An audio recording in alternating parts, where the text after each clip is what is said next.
right here. Well, meet me right now. I need you right here. Well, meet me right now. I want you right here. Well, meet me right now. I need you right here. Well, meet me, I'm like, why don't you, why don't you?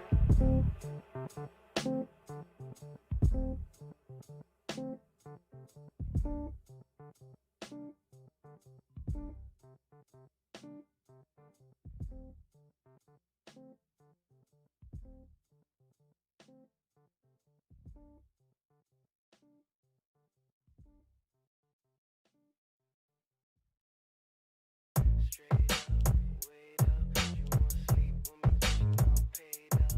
Love when you take off that makeup, then come to the crib and we make love. Yeah, straight up, wait up, you won't fuck with me 'cause you know paid up, paid up, paid up, yeah I'm paid up. Oh yeah, yeah, oh yeah, yeah, yeah, yeah. Yeah, I feel like the man of the year.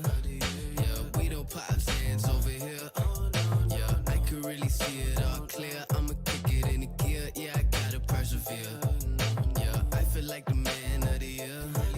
Yeah, we don't pop hands over here. Oh no, no, I could really see it all clear. I'ma kick it in the gear. Yeah, I gotta persevere. Yeah, I'm done doing this. I've been tweaking, sick and tired of doing this every single weekend. All I did was get rolled.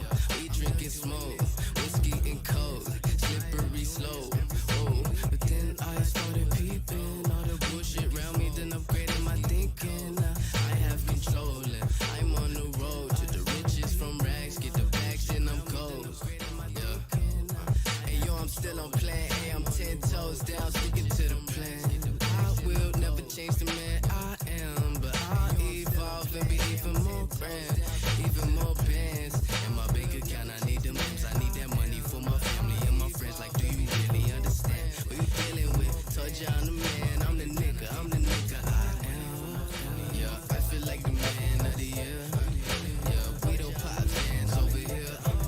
Yeah, I could really see it all clear. I'ma kick it in the gear. Yeah, I gotta persevere. Yeah, I feel like the man of the year. Yeah, we don't pop hands over here. Oh no, no, I could really see it all clear. I'ma kick it in the gear. Yeah, I gotta persevere. Hey, hey, I'm tryna go platinum like my hair. The clap back, but I'm trapping like a snare. Get back on the bench, why you in my chair? Cut you off the team, leave you over there. Get into it like it's do or die, running out of time. Whoa, working on a 9, what's a 9 to 5? Whoa, I'm in this shit to win, cutting all ties. Yeah, they looking mad, tell them all bye. Cutting people out my life, and homie, I ain't had a choice. Carrying the weight around here like I'm on boys. I ain't never finna let them rob me of my joy. Yeah, you do a lot of talking, you ain't scoring points. I ain't famous yet, but I'm on the map. Old friends tryna compliment my raps. Money on my mind, Dallas on my back. I ain't signing if the paper looking whack. Yeah, I feel like the man of the year. Yeah, we don't pop hands over here. Yeah, I could really see it all clear. I'ma kick it in the gear. Yeah, I gotta persevere. Yeah, I feel like the man of the year. Yeah, we don't pop hands over here. Oh no, no, I could really see it all clear. I'ma kick it in the gear. Yeah, I gotta persevere. Pop hands over here. Oh no, no, I could really see it all clear. I'ma kick it in the gear. Yeah, I gotta persevere. Pop hands over here. Oh no, no, I could really see it all clear. I'ma kick it in the gear. Yeah, I gotta persevere. Pop hands over here.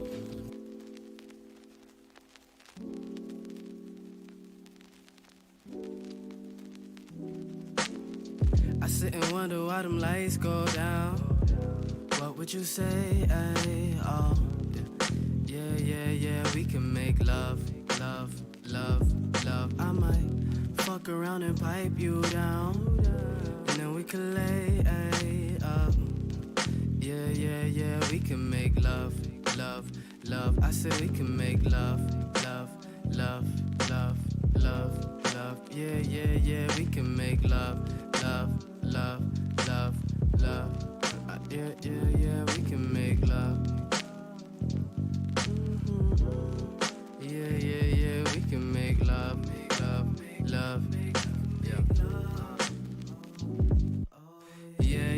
can make love. And if you wanna hate, baby, this the makeup. I low-key like it when our phones don't ring. No distraction in the crib, you and me, it's just us. And we hit the sheets and the black stay up. And I take it slow, but you give me that rush. And girl, don't front, I know you love it when I put you on your back and thrust. Love, lust, fuck, fuss, and then we do it all over again. I think we need less stress, more trust, cause that's where it all begins. Look, I need a real you, so don't pretend that I'm like your last dude, you've been 0 for 10. But lately I've been noticing that we're becoming more than friends. This love drug got us caught up in the moment again, damn. I sit and wonder why them lights go down. What would you say, ay, oh. Yeah, we can make love. I might fuck around and pipe you down, and then we can lay up. Yeah, we can make love. I said we can make love. So what's going on, gang? Thanks for tuning in to my stream here. Just wanted to first shout out, thanks to Samsonite. He's an artist, a rap artist who kindly gave me permission to play his music during stream. So I want to take a second to thank him out. You know, it's really nice of him to let me do that, especially with Twitch, you know, cutting down on music that we can stream. So that was really nice of him. Really appreciate that. So I didn't really get to intro my channel last time we did this, as I wanted to shift away from gaming because that's not as fun to me, like talking about music, especially with friends. So I wanted to shift towards something that I have more passion towards, even if it's just, you know, chatting about music, movies, TV, even games. If we want to chat, that's fun. But today I wanted to bring on a friend, you know, so we can like talk about music he's into, what he grew up listening to, like all-time favorite stuff, and how music may have affected him. So today I'm bringing on Brandon, aka Sleazy B. He's a fellow Twitcher, a friend. So, hey man, thanks for coming by. Am I live on YouTube? You're live on Mixer, Facebook Live. Prefer MySpace Live, thank you. What's up, man? How you doing? I'm good, man. Thanks for asking. How are you been? How's going? How's life? What's good with you? Doing good, man. Just chilling. Good. How's your weekend been? Did you do anything cool this weekend? Hung out, you know, with Emily. We went to a couple different shops. Found some shops. Anything cool added to the collection of geeky nerdy stuff that me and you both like? I don't think I got anything. I know she got a there's like a limited Toys R Us like pop run where it's like the Teen Titans dressed as different Justice League members. She got one that's like Beast Boy dressed as Martian Manhunter, and it was signed by the voice actor Beast Boy. Okay. So that was pretty dope. That is pretty dope, actually. Yeah, that was cool. What about you? How was your weekend? I did a little bit. I worked a little bit all weekend. Not too terribly much. I'm trying to avoid being out in public if I can help it. Yeah, I get that. I probably should be better about that. I haven't been the greatest. If you wear a mask, you're doing like 90% better than everybody else. True. I just did that. I just kind of, work. I can get away with whatever I really want to nowadays. So I usually just have my power beats in, listening to music the entire shift. So Sounds I just try to awesome. catch up. Yeah, right. I just try to catch up on some music I wanted to check out before we started talking about music. So Yeah, no, that's awesome. That's pretty good, I guess. I understand you've been recently affiliated on Twitch, hitting the big time. So you want to tell them what your Twitch is like? Sure. So on Twitch, I usually spend a majority of the time. I'm technically what you would call a variety streamer. I do a little bit of different stuff here and there. Mostly it's going to focus on building models. I really am into building Japanese giant robot models. If you're familiar with the anime Gundam or the anime Evangelion, I know I'm trying to get you into that personally, but if some of your viewers are into that or have seen that before, I build the models that are the robots that are from those shows. You think people even not into that? Well, I mean, I guess personally, like I'm not really into that, but I still enjoy it. But I guess that's because so it's easy to chat. I guess that's So- what I find most enjoyable about your thing is like easy just to chat and Yeah, it lends a great effort to being able to talk to people while doing that.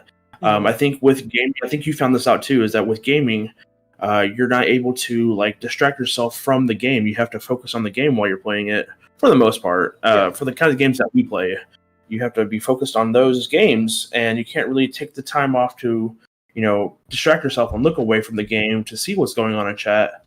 That it's gonna affect the quality of what you're doing in the game, which is in essence the entertainment aspect of what you're doing. Oh, I'm playing this game and trying to be good at it, so people will watch me play this game. But in essence, by doing that, I'm hindering myself by stopping playing the game in order to speak with my viewers and followers. So I kind of pivoted towards something a little bit more passive, being able to basically sit and do arts and crafts is mainly what it is. It's doing something with my hands while I'm able to stop that in real time and look over and say, oh, hey, Michael's here. What's going on with Michael today? And I think that's a lot more fun, in my opinion. I have a lot more fun doing that and being able to communicate with people and do something that I like to do by, that being making models. Yeah. But a lot of it is the entertainment value of talking to the people. I find that much more entertaining than, oh, hey, I got a kill. Oh, hey, Michael, what's up? And then, leaving that conversation by, being distracted into the game again. I can be distracted into talking to whoever wants to sit there and talk to me for whatever amount of time. I think that's a lot more fun. No, yeah, I agree. It's so much easier to have like I guess more, I don't want to call it intimate because it's still video chat. I would call it Yeah, intimate. it is more intimate. Yeah, because you're more focused on the chat and how it's going. And Yeah. also, on the flip side, as a viewer, I enjoy that more. Oh, yeah. I think I enjoy those kinds of like just chatting channels a lot more than, watching somebody play a game that I could be playing those games myself. You have that standpoint of why would you watch somebody play a game? And it's the same thing as like, why would you want to watch somebody play a sport? Yeah. But I think on both ends, I find it more fun just to interact with somebody in a live setting and like a big group setting of, oh, hey, it's not only just that person playing that game, it's that person playing a game and talking to a bunch of different people.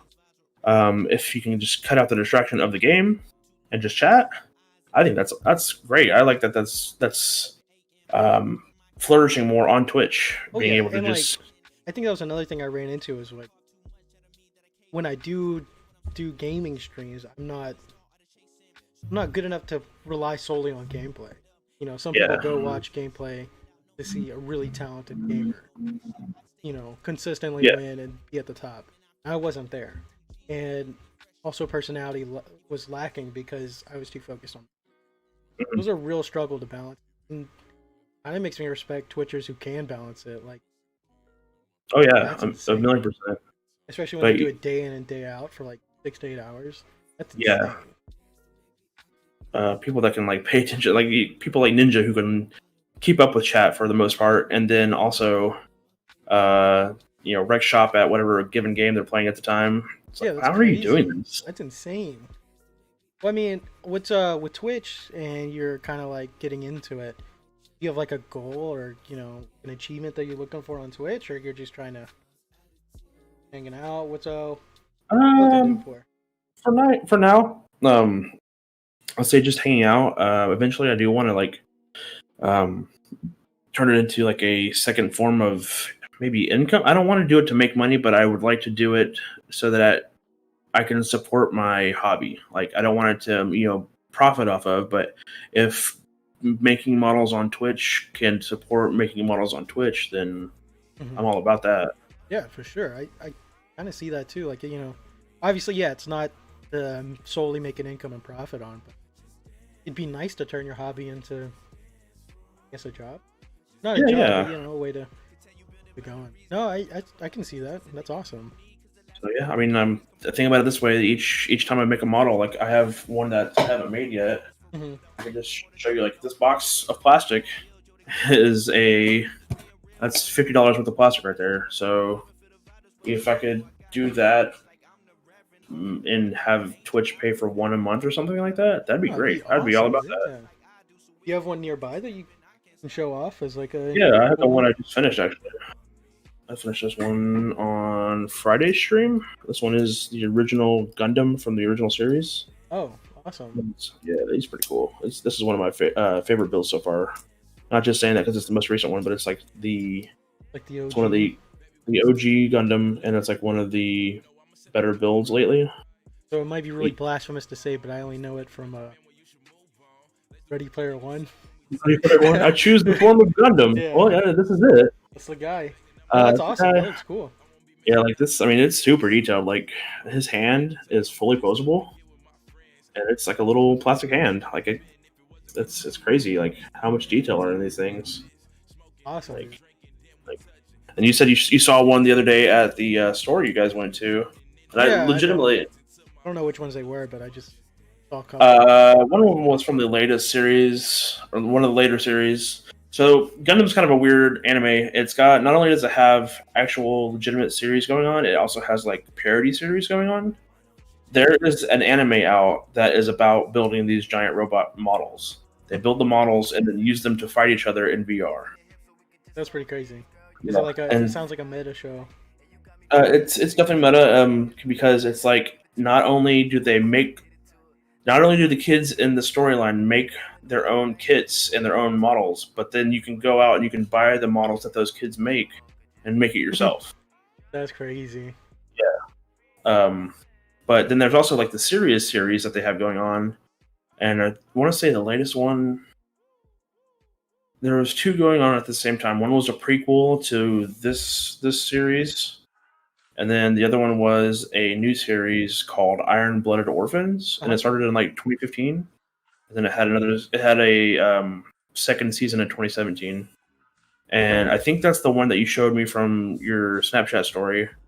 And when you showed me that, I was legitimately, I thought you were going to end up getting it because I thought you were like going to start trying to do them. And I got excited. I was like, yeah, hell yeah. You know, I've really thought about it because like ever since you kind of like got into it, I keep seeing it anywhere I go to like a comic shop or it's getting more and more popular.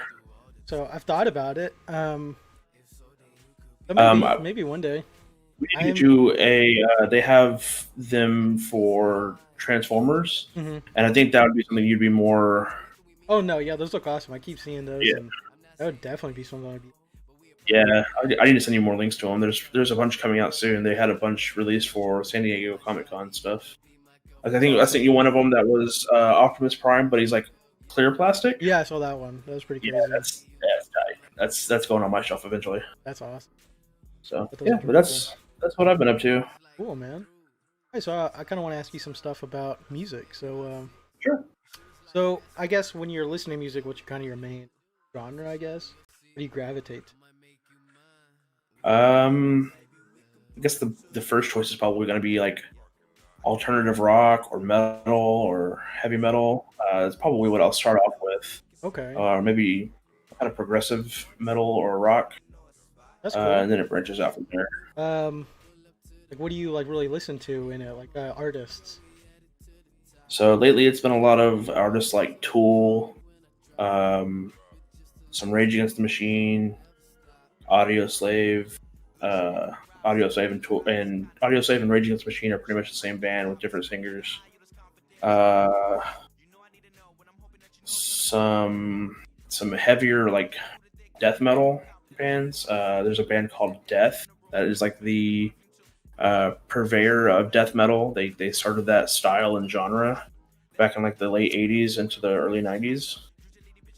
Some other heavier stuff out of like Norway with black metal bands. There's a band called Mayhem I've been getting into lately. And to like the outside listener that's like not indoctrinated into these kinds of genres or even this kind of music, this sounds like it could sound like noise. It could sound like, what the hell is this guy listening to? But once you listen to the same sorts of heavy sounds for such a long time, it starts to blend together. And then you're always seeking that like heavier, like more grindy guitar tone, and you end up just finding all these random subgenres upon subgenres of what kind of music you like. No, that makes And total sense, and I think that's that's a big reason I wanted to like bring on people to talk to is I have gone through a bunch of music phases, growing up, listening to stuff, but it's always gravitated back towards like hip hop and art. That's what one of the first albums I ever remember listening to was like Licensed to Ill. So it's always been hip hop. So even though I have gone through and listening to different kind of genres, it is still hard. It's hard enough to keep up with current hip hop releases since there's so much every week. Yeah. But on top of every life and everything, it's hard to keep up with other genres and to find what's poppin' and how to get into those. So I think that's the cool part about bringing someone on and getting like musical perspectives of different genres is it pushes me to try something new. 100%, Yeah. It's definitely what I'm looking for. I mean, you can hear me playing stuff in my stream all the time. I don't want to say I'm not worried about copyright strikes, but I'm less worried about it than like some other people are, maybe even you. I know for a fact that it messes with my video on demand of my stream afterwards. So anybody that's going to go and check out my stream, it may be partially muted because of the music that I listen to. I don't mind that. I kept running into that where VODs were getting muted. And like if it's a gaming one, it's that's one thing. But if I want to keep like these musical discussions up for a while, it sucks to be muted. For sure, especially if it's like we're talking about the music that we're listening to. So exactly. The last discussion I had, as soon as I put it up on YouTube, it got hit with like a strike. So I've had to fight that. Yeah, so I've had to fight that on YouTube with like their. Interesting. Because I can appeal it. So I appealed it for like grounds that we were discussing. We were even discussing it over the music. Like as I was playing, I didn't even let it. That kind of sucks. Yeah, I'm not a fan of that. No, not at all. But yeah, you're talking about like stuff that you grew up with that got your tastes. I can remember my first CD. I can remember my first CD player. I had sweet behind the head headphones, and that was like my first personal listening device. Personal music device was a CD player, compact CD player, and I got 3 CDs with it. I got a Kiss Greatest Hits album. So the dudes with the painted faces and the stick of the tongue out, Kiss. I got a Stevie Ray Vaughan live in Texas. Like it was like Texas Flood is the name of the album, live in Texas. And then I got it was Three Doors Down, and it was the CD that had that song Superman. Okay. And I remember, I think I was like in the 5th grade. So I was like 10. How old are you in the 5th grade? 10 or 12 or something like that? Maybe 11? Sounds about right. Yeah, I got that. And I was really into that one song. And that's all I ever listened to on that one CD was that one song. And then I tried to listen to Kiss in the car with my mom one time. Mm-hmm. And my dad had bought me the CD, so it was one of those things where, like, I think she knew that I had the CD, but like didn't really realize some of the content. Yeah. And so I tried to listen to that in the car with my mom, and she threw it out the window because I think the song was "Lick It Up" or something like that. And the chorus goes "Lick it up, baby." And she hit eject on that CD player so fast and threw that CD out the driver window.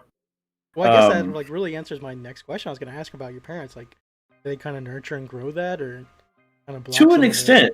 So, like, if it was overt, like that, like legitimately, there's no batting, there's no hiding it. We're talking about sex, and we're talking about sex acts. It was less so with my mom. Like, she wasn't about that. I can remember my mom when I was really little. She wouldn't let us play with Transformers because somebody at church had told her that Transformers were the devil. That's how it was with my mom and Power Rangers. Yeah, well, we had Power Rangers, but we couldn't have Transformers. It was different, apparently.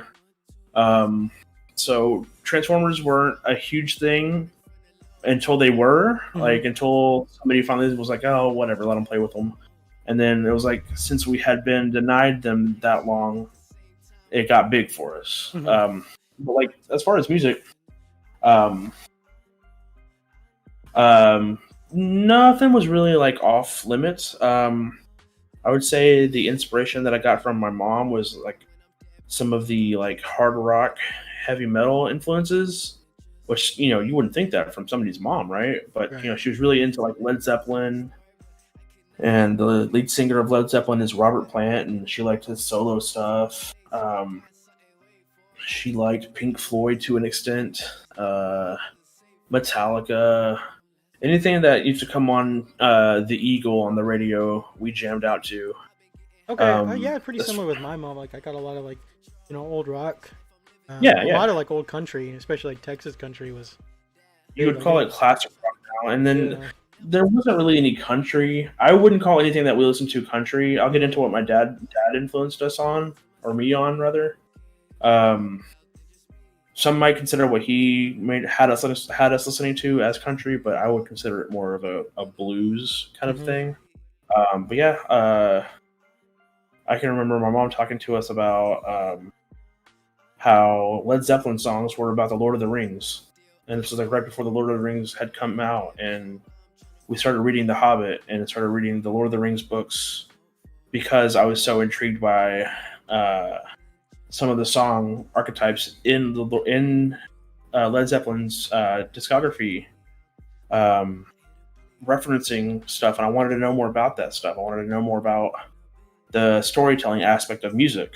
Yeah, that sounds awesome though. Did that kind of like help further your interest in like pop culture and stuff, like with Lord of the Rings and? Oh, for sure.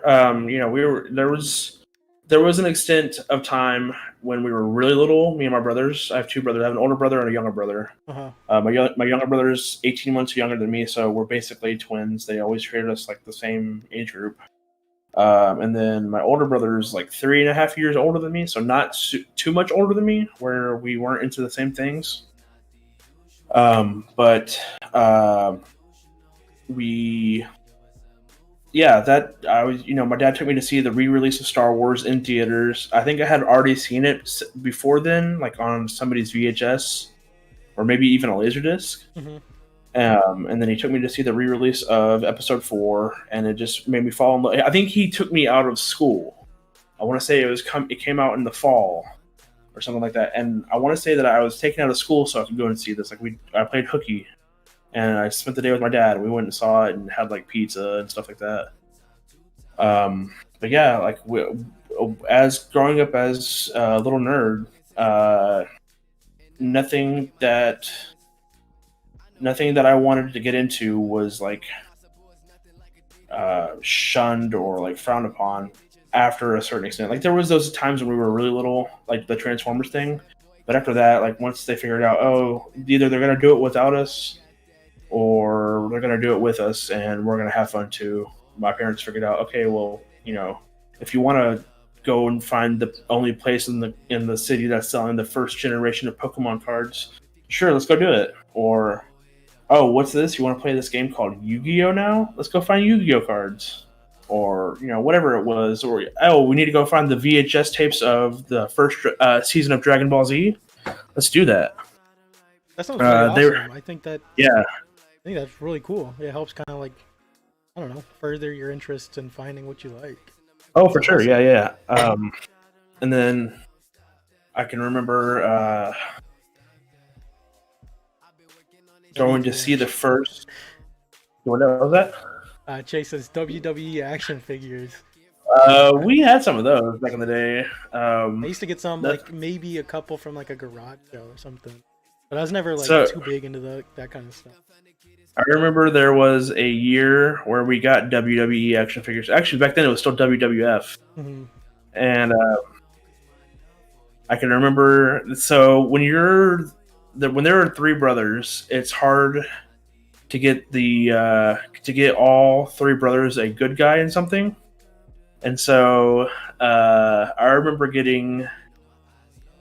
I remember a few times I got shit on, and I was like the guy that got like either the bad guy action figure, so that there could be two good guys and a bad guy, or I got the lesser known person, and that's what happened with WWF. Was my brother got the Rock, my older brother got the Rock because he wanted the Rock. Mm-hmm. I think somehow my younger brother ended up with Stone Cold Steve Austin. And I got like Bubba Bagwell or something really lame. Like, who is this person? Like, who's this action figure I have?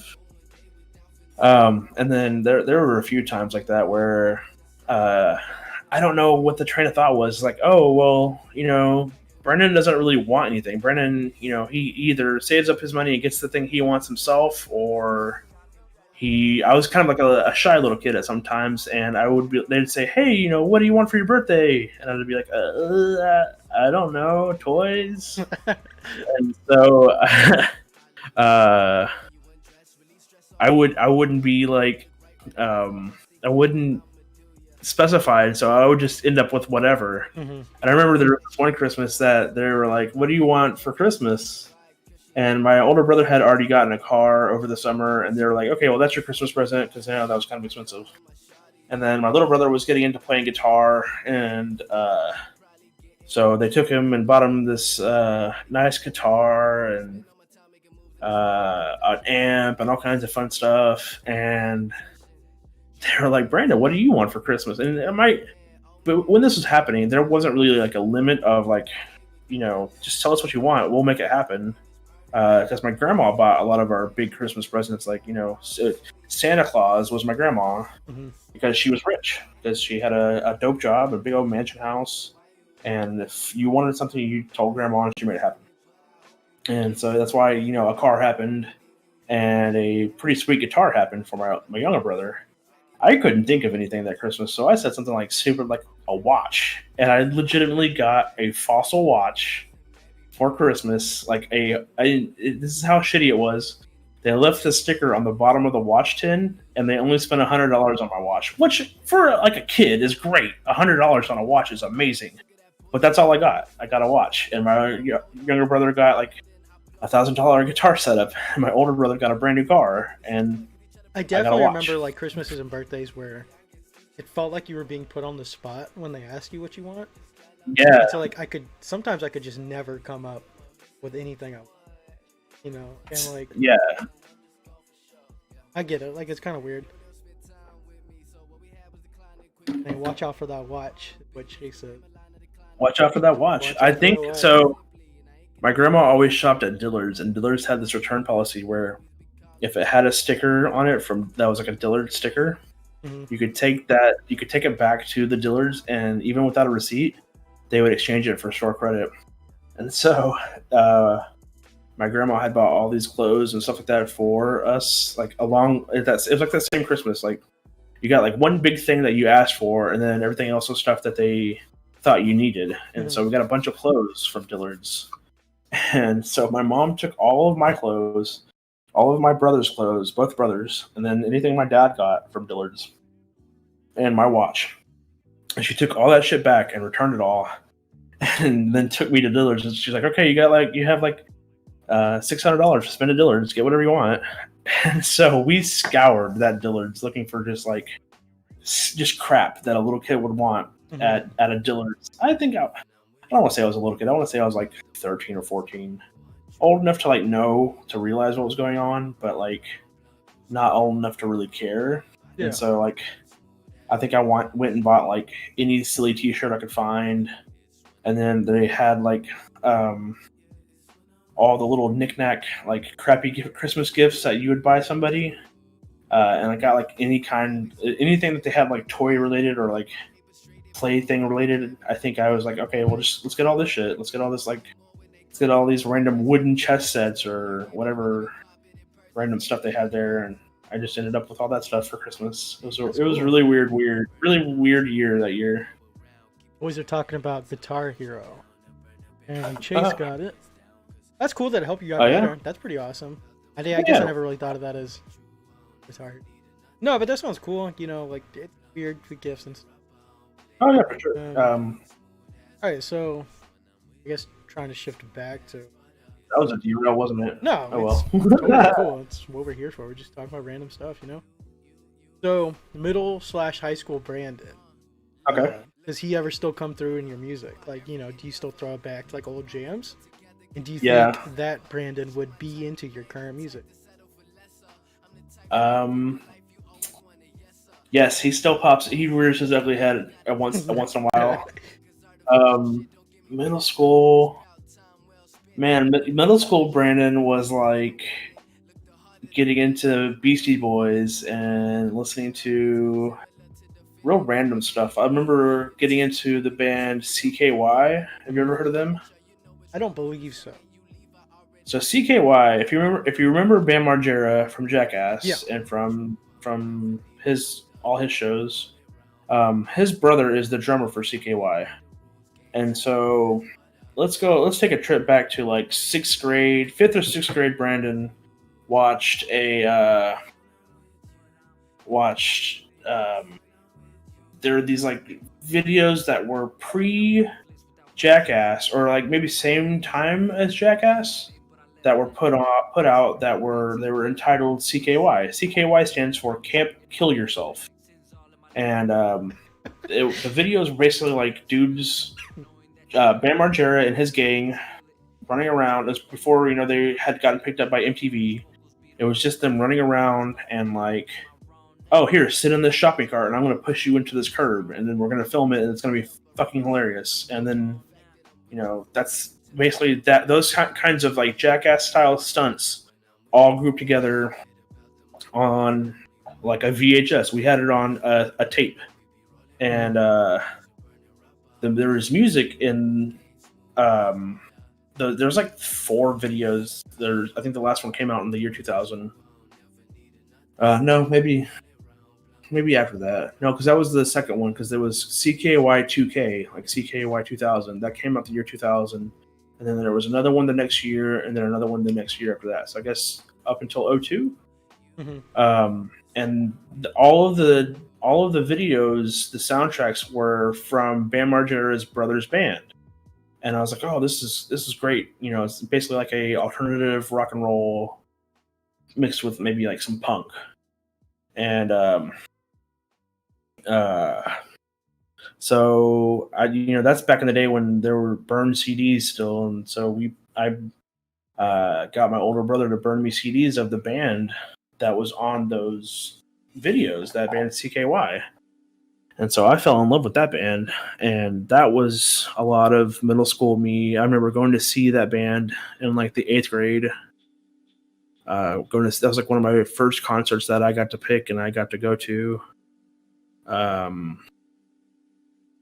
was a lot of Blink-182 in middle school. A lot of Beastie Boys. I think I had Paul's Boutique. Okay, dope. And dude, burning CDs was cool, Chase. You're right. I used to burn so many of them. Burning CDs. And we had like special occasion CDs, like, oh, this is this CD for this road trip, or this CD for the school or the bus ride to school was a certain CD. So yeah, just some eclectic stuff in middle school days, early high school. I think into early high school, I started getting into like more pop punk and more emo stuff. Yeah. I remember early high school, there was a lot of AFI, the band A Fire Inside. A lot of that. Still that band CKY. Another band that was kind of connected with that band CKY was one called Him. They're from Finland, and it was that same sort of situation where they had music in those videos that we constantly had those videos playing. Like, it was like, burning up VCRs playing those videos. Because we just thought that was so much fun. It was so funny. And like, we would try to get the camcorder from mom and go and try to recreate those videos. We were those kids that they had to put the warnings in front of the videos about. Like, don't try this at home. We were the kids that tried it at home. We had, the trampoline in the backyard, trying to do backflips and elbow drops and wrestling on the trampoline and stuff like that. I don't think I even actually got to watch any of those as a kid. Like, I was just thinking of it like, the only time I heard of Bam Margera or whatever before I knew he was on Jackass was like from Tony Hawk's Pro Skate. Like, the whole time it was I around thought he was that like time. a skater, like I didn't know he was known for this other stuff. Yeah, so I would say he is a skater / stunt. Yeah, but I feel like the stunts made him who he is. He's not a skater. Man, that's something we should think about doing. Then let's make a note. We should watch those videos and like talk over them and stuff like that. That'd be awesome, because I don't think I've they're seen fun now.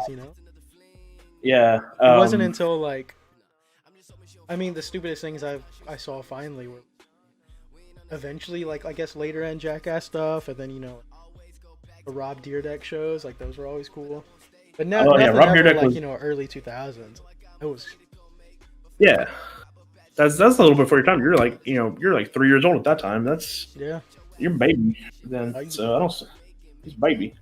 So yeah. After like middle school and high school, did you go through to a lot of concerts? Do you like live music? How do you feel like concerts and stuff? So the last live concert I went to was last summer. Before there were things that I wanted to go to this year, but COVID hit. Yeah, dude, tell me about it. I had like a couple of things. So much stuff. So I went to a live show. I want to say it was like last June. Mm-hmm. What's up, Chase? How old am I? I'm 30 this year. I was born in '89. Old man. But yeah, went to a live show with my friend Alex. You know Alex from my stream. Yeah. Me and him went to a show. He'd gotten like Metal Monday tickets at it was what is it? The Gas Monkey Bar and Grill. They used to have metal shows on Monday, and I think tickets were like $10 most of the time. Oh wow.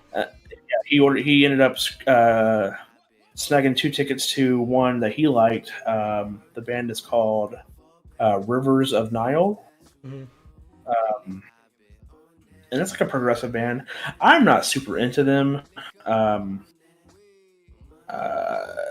listened to them, but there was an opening band that I already knew called Conjurer. Pardon me. I got the hiccup burps. Conjurer I already knew before going, and I liked them. They're more of like they're more like heavy metal, and all of their lyrical content has to do with like, think of like that same sort of D&D-esque Lord of the Rings stuff, like Led Zeppelin, but in metal. Okay. Their last album was called Mire, M-I-R-E, and a mire is like a bog or a swamp. Yeah. Where witches would live, and so her whole album is about killing witches. It's pretty cool. So I knew about them, and they were really good. And then there was another band that I really got into that I'm going to talk about later that I've been really into lately, called Entheos, and that was the last concert I went to, and I had a great time. Live music. Yes, I enjoy live music. I have developed a little bit of tinnitus, the ringing in my ears thing. So I have to wear earplugs when I go to see live shows. But I have found out to wear some of those.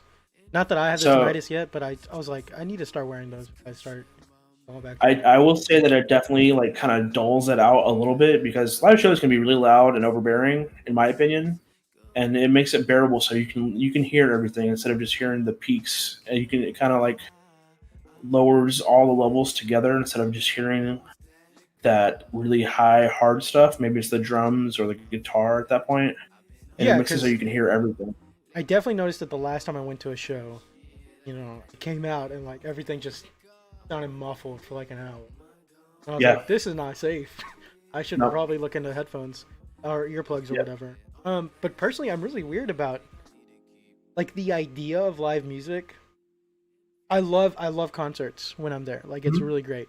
But if I'm in the process of buying a ticket, for some reason I start thinking like, do I really want to buy a ticket? And then go stand in a crowd, and like it's only like I'm paying $60 for only like an hour and a half or whatever. I don't know why, but like my mind starts thinking like, do I really want to go? And like sometimes I've actually talked myself out of concerts. And I've gone on to like regret it. But I don't know why, because I love concerts when I'm there. And like even looking back on concerts, I love them. But for some reason I get weirded out in leading up to it. And I don't know why. It's so weird. Interesting. I will say that I definitely have had more fun at smaller concerts or smaller shows than I have had at like super huge arena shows. So I want to say sorry, go ahead. No, you're good. I was gonna say that I think the biggest show I've ever been to was probably, or the biggest show lately I've been to. I went and saw Logic in 2018, in like August 2018. At the Bomb Factory, right? No, he was outside at the Dos Equis Pavilion. Oh wow, that is a big one. It was a big show. I didn't mind it so much then, because of how chill his crowd was. Hmm. You know, he puts off that whole sense of everybody's welcome, nobody's mucked against, there's no hard feelings on anybody in my crowd. Mhm. Everybody's welcome to come listen to my music. And so his crowd was fine. His concert was fine. There was a bunch of, I don't particularly partake in smoking cannabis or marijuana, but there was a lot of that and a lot of drinking beers We and a would lot never of on here. Illegal. illegal. But a lot of that and a bunch of hot chicks, and I didn't so much mind that crowd. Hmm. I'm trying to remember the last concert before that was in a large crowd. I think personally the Uh, biggest ones I've been to have been at the Bomb Factory, and that's not Yeah. even that big. You know, it's Yeah, that's not even a medium sized, I guess. cakewalk. Yeah. Because I haven't been to a concert in a long time, actually. That's hey.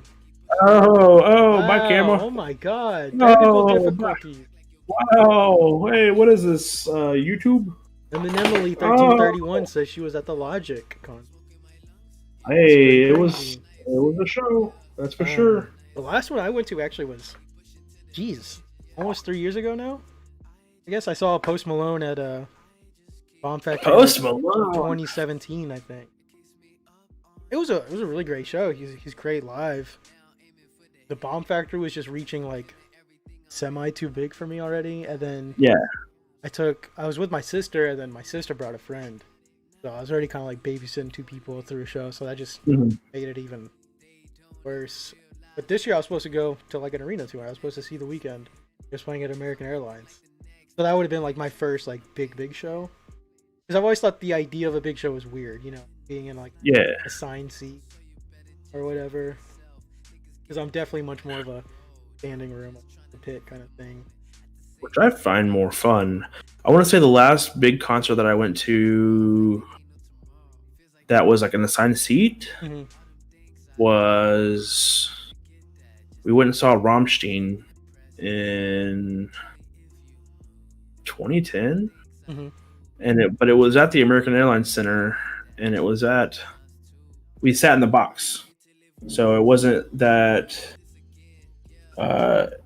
situation of being around a bunch of people and being in a crowd. We had a private box that had free food and free alcohol because my roommate's boss got him tickets for it. They owned the box and was like, here, I paid the fee for the tickets for this concert. I know you guys probably might want to go to it, so Does that change the here's 5 vibe tickets. of the concert? Like especially if you're in a private box, is it more just chilling with the music in the background, or? For sure. The one thing I didn't like being so far away from the show was that I was just so far away from the show. I was, the furthest person away from being able to see anything.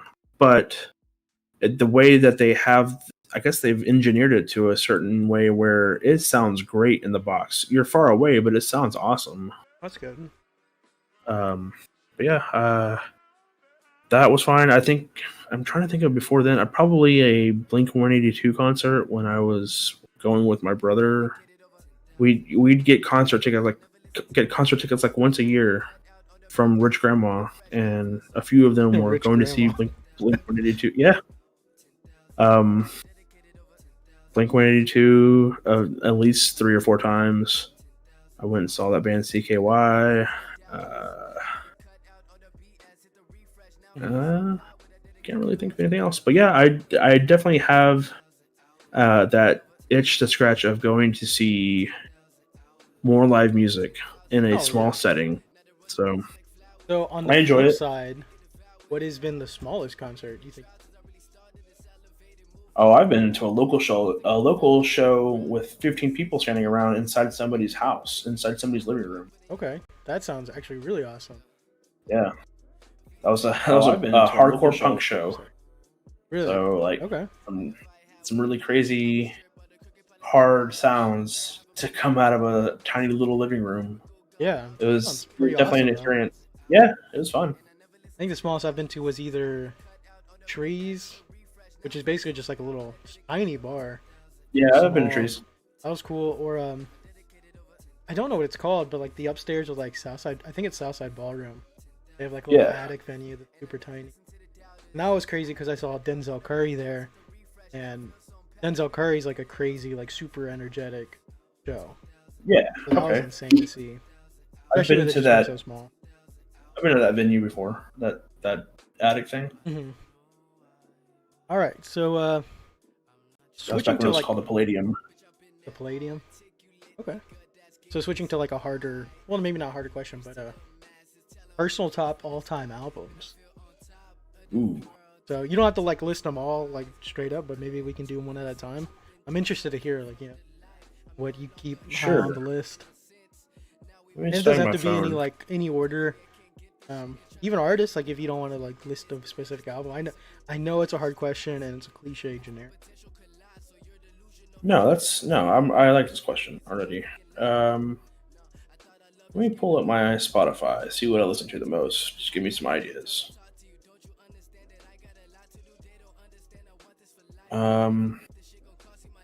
Man, let's start off with something more recent. Let's do like, you want to do like a number, like top 10 or something like that? Yeah, sure. Whatever you want to do, man. It's your list, really. Okay. I personally find it hard to limit it to just like top 5 or top 10. So whatever you got, do it. Okay.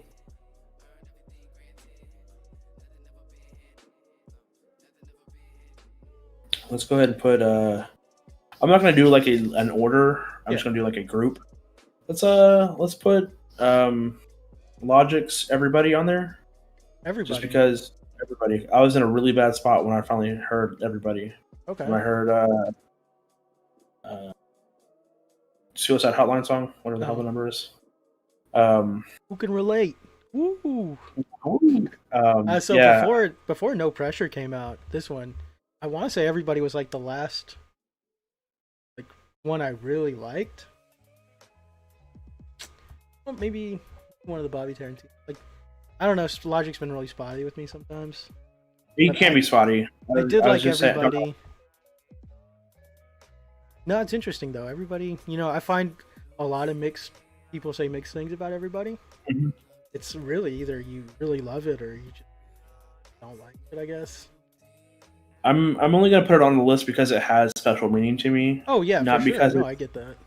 Not necessarily because it's the best music he's ever put out, because there are some okay songs on there, and then there are some really good ones. Like, I want to say the last half of the album is way better than the first half. Hmm. Um, I hate to be What that can you- cliche person, but dude, like Under Pressure, like his first one was. Under Pressure is great,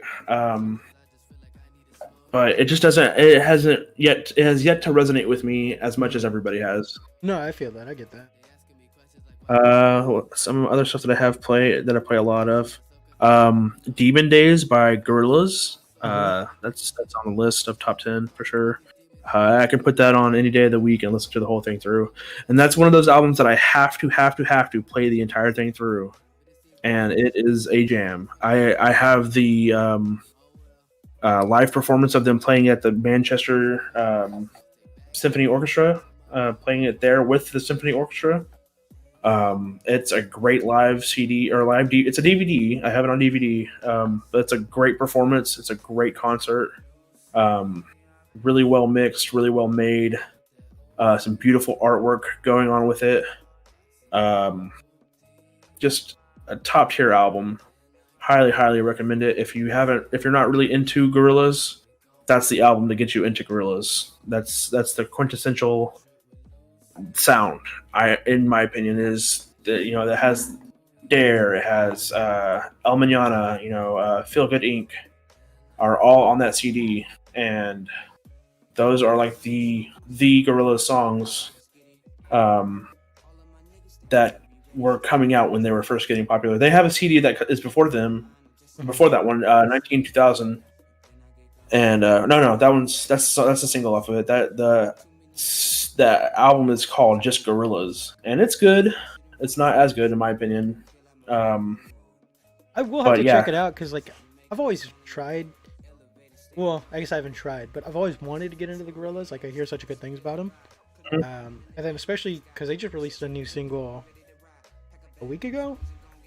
They're constantly doing stuff. Well, they're doing the that's- Music Machine right now. Yeah. And I don't know if it's number 3 or number 5, but they did one with Schoolboy Q, who's one of like my personal favorite artists of all time. And so it was like it made me like reinvigorate wanting to get into them because the production is insane. Like, and that's been on every song I've heard by them. The production's awesome. The vocals are always really good. So yeah, no, that's awesome. I need to check them out more. Highly recommend Gorillaz. Let's see what else I want to put on the top 10. What did I have going on here? Man, maybe some Nine Inch Nails. Maybe the Downward Spiral. Have you ever listened to Nine Inch Nails? Very little. Not a whole lot, personally. That's newer for me as far as getting into them. Mhm.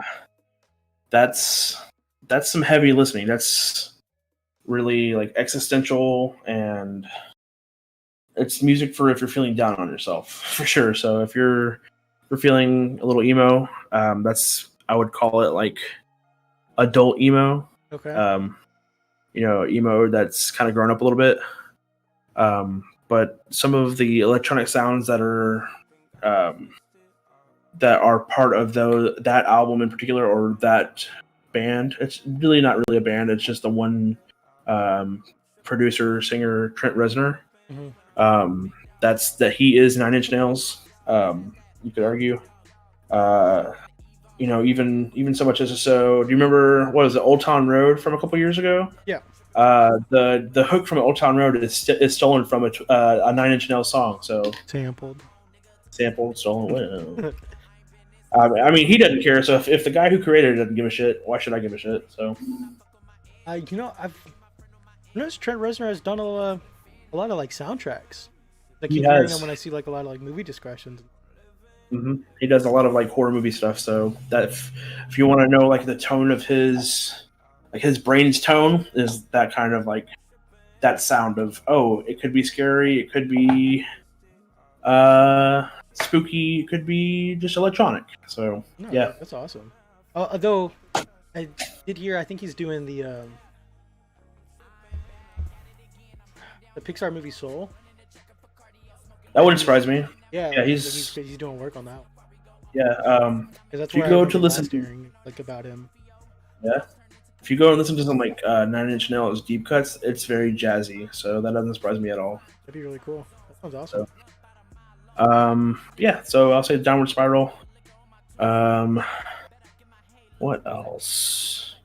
We can add some Tool to that. Mhm. Put let's say Lateralis. Cross between Lateralis and 10,000 Days for Tool.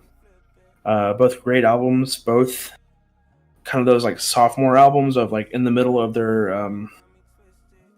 their career, and they finally, or not, I don't want to say finally come into their sound, but like kind of solidified a sound of very heavy progressive music that has different time signatures and really heavy drums and guitars, and has that quintessential Tool sound. So Honestly, I'll say people's those like two. sophomore albums usually end up being my favorite. Like, Yeah. more often than not, the sophomore album that gets overlooked is like their best work, I think. Because I was just thinking about that. Like, most of my top albums are the artist like second or third. Yeah. Okay. They're like, I don't know. I personally think because there's always that stigma of the sophomores when it comes to music. Yeah. People not being able to follow up their debut. That's A lot of definitely true, but it's true, but I agree with what you're saying. Is like a lot of the second or third albums aren't great. Just another band that I like, Coheed and Cambria, their second album, In Secrets of Silent Earth 3, No World for Tomorrow, I think is what that's the whole name of the album, by the way. That's their naming convention. It's just crazy. They named their albums like it's a Star Wars movie. It's got to have the first title. Like, here's the entire. In Keeping Secrets of Silent Earth 3. Like it's the third. It's the third block of story, even though it's only the second album. And then the subtitle is No World for Tomorrow, or is that no? They have a whole album called No World for Tomorrow. But yeah, it's like, and then there's the first album is called Coheed and Cambria, the Second Stage Turbine Blade. Like, what are these names? They make no sense, but every single one of their albums is like a concept album, and it tells a story. So a concept album would be something that tells a story through lyrics or through musical like motifs. Yeah. And each one of their albums, up until like recently, like their last album, or no, they had one in 2016 that didn't go with the storyline, and I think it didn't do as well, and so they just went right back to the storyline in the next album. So their latest one is from 2018, and it finishes off the story that they had started back in like 2002. But I'll add one of their albums to list. I'll say the album is called Good Apollo, I'm Burning Star 4. Good Apollo, I'm Burning Star 4, Volume 1, From Fear Through the Eyes of Madness. That's the name of the album. It's that long here. It's That's that long. really crazy. And that's one of those like late high school, early post high school, like always on my playlist kind of albums. I was the weird kid that liked Coheed and Cambria in high school because all of their songs are like that nerdy, tells a story, the story is basically Star Wars, but with like some more like God complex in it. They literally go and kill God. Kind of edgy shit like that. So really was into that back in the day. Let's see what else. So how many is that? Are you keeping track? Honestly, no. I was just listening to you talk about them. Let's see. I think that was. Yeah, that's 5. Let's say that's 5. What else can we put on there? How do you think they hold up? Like, when you're playing your current jams or whatever, and something like that comes on, still hold up really well, or? I would say yes. I think a lot of this music that I've picked so far is timeless. Like, it doesn't have like that. Oh, this sounds very 2000s, or this sounds very, subgenre music that doesn't really exist anymore. These albums are like things that could be put on and played at any time, and people are either gonna love it or hate it. Like, they're either gonna love that edition or hate it. I would say it's very polarizing. Let's add some Kanye West. Let's say, okay, which album? It would be really controversial and say My Beautiful Dark Twisted Fantasy. That's not controversial at all. That's like regarded as like his best album. For some people, it's very controversial because it's not Graduation. So okay, so everywhere I've like read, like especially on Reddit, like everyone always ranks My Dark Beautiful Twisted Fantasy, like hands down. That's all anybody will talk about. Yeah. But personally, I think my favorite might be The Life of Pablo, and that's really just because of memories attached with it. Okay. Yeah, that came out like you were still in high school or just started high school? It was like a year after I graduated. It was like 2016. Okay. Yeezus was my. So here's my controversial take. Here's what's going to really piss those Kanye fans out there off, if there still are any left. So I'm going to say that Yeezus was his last good production, and then there are snippets out of Life of Pablo that are great, but as a majority, like I find Life of Pablo really hard to listen to. I don't blame you. It's a very rough edit, especially when it released. It's the release version was not the best foot forward. Yeah, I remember I think we were at somebody's house playing Dungeons and Dragons when it came out, like that Friday it came out and it was released, and somebody's like, "Okay, cool, let's put on new Kanye." And I remember listening to it with a group of people and like kind of like looking around the room afterwards and being like, "Was that good? Did everybody like that?" And the guy that put it on was like, "Yeah, it's all right. It's, it sounded like Kanye West, but it wasn't the best work." And I just remember thinking it was good, but I didn't like every song like I like on Yeezus. And I think that was like, for sure. I think there's a couple skips there, but the highs on it were insane. Like, well, it starts off with Ultra Light Beam, which is one of my it's like one of my favorite songs of all. Like Ultra Light. I agree. It's hard because it's like Kanye's not very much in that song lyrically, but the production on Ultra Light Beam is awesome. It sounds just like his production. It sounds like, it doesn't have to have his lyrics or his rapping in it. No, it can have his musicality in it and sound just like Kanye. So, and I think that's what it does. But yeah, let me pull it up too, because there's some good ones on that one. I mean, there's classics like Famous. Famous was amazing. Rather Stretch My Hands, like it was a little memey, but for a majority of the Life of Pablo, I really like. And like I said, I think most of it is because the memories that I have attached to it. Yeah. And especially because the release of it was insane. Because it was just a whole chaotic mess of him. Like, is he going to drop it? Is he not going to drop it? It's also what is TLOP? The fact that he was able, like, he wanted to have it like a album as service, like fix it on the go, and then which to me seems very George Lucas-y of him to do, and then to continue to want to do that. I think it was very interesting, and hate him or love him, Kanye is very influential in music. And on one hand, I like it because artists could theoretically fix their songs, but I also thought it added a bad precedent.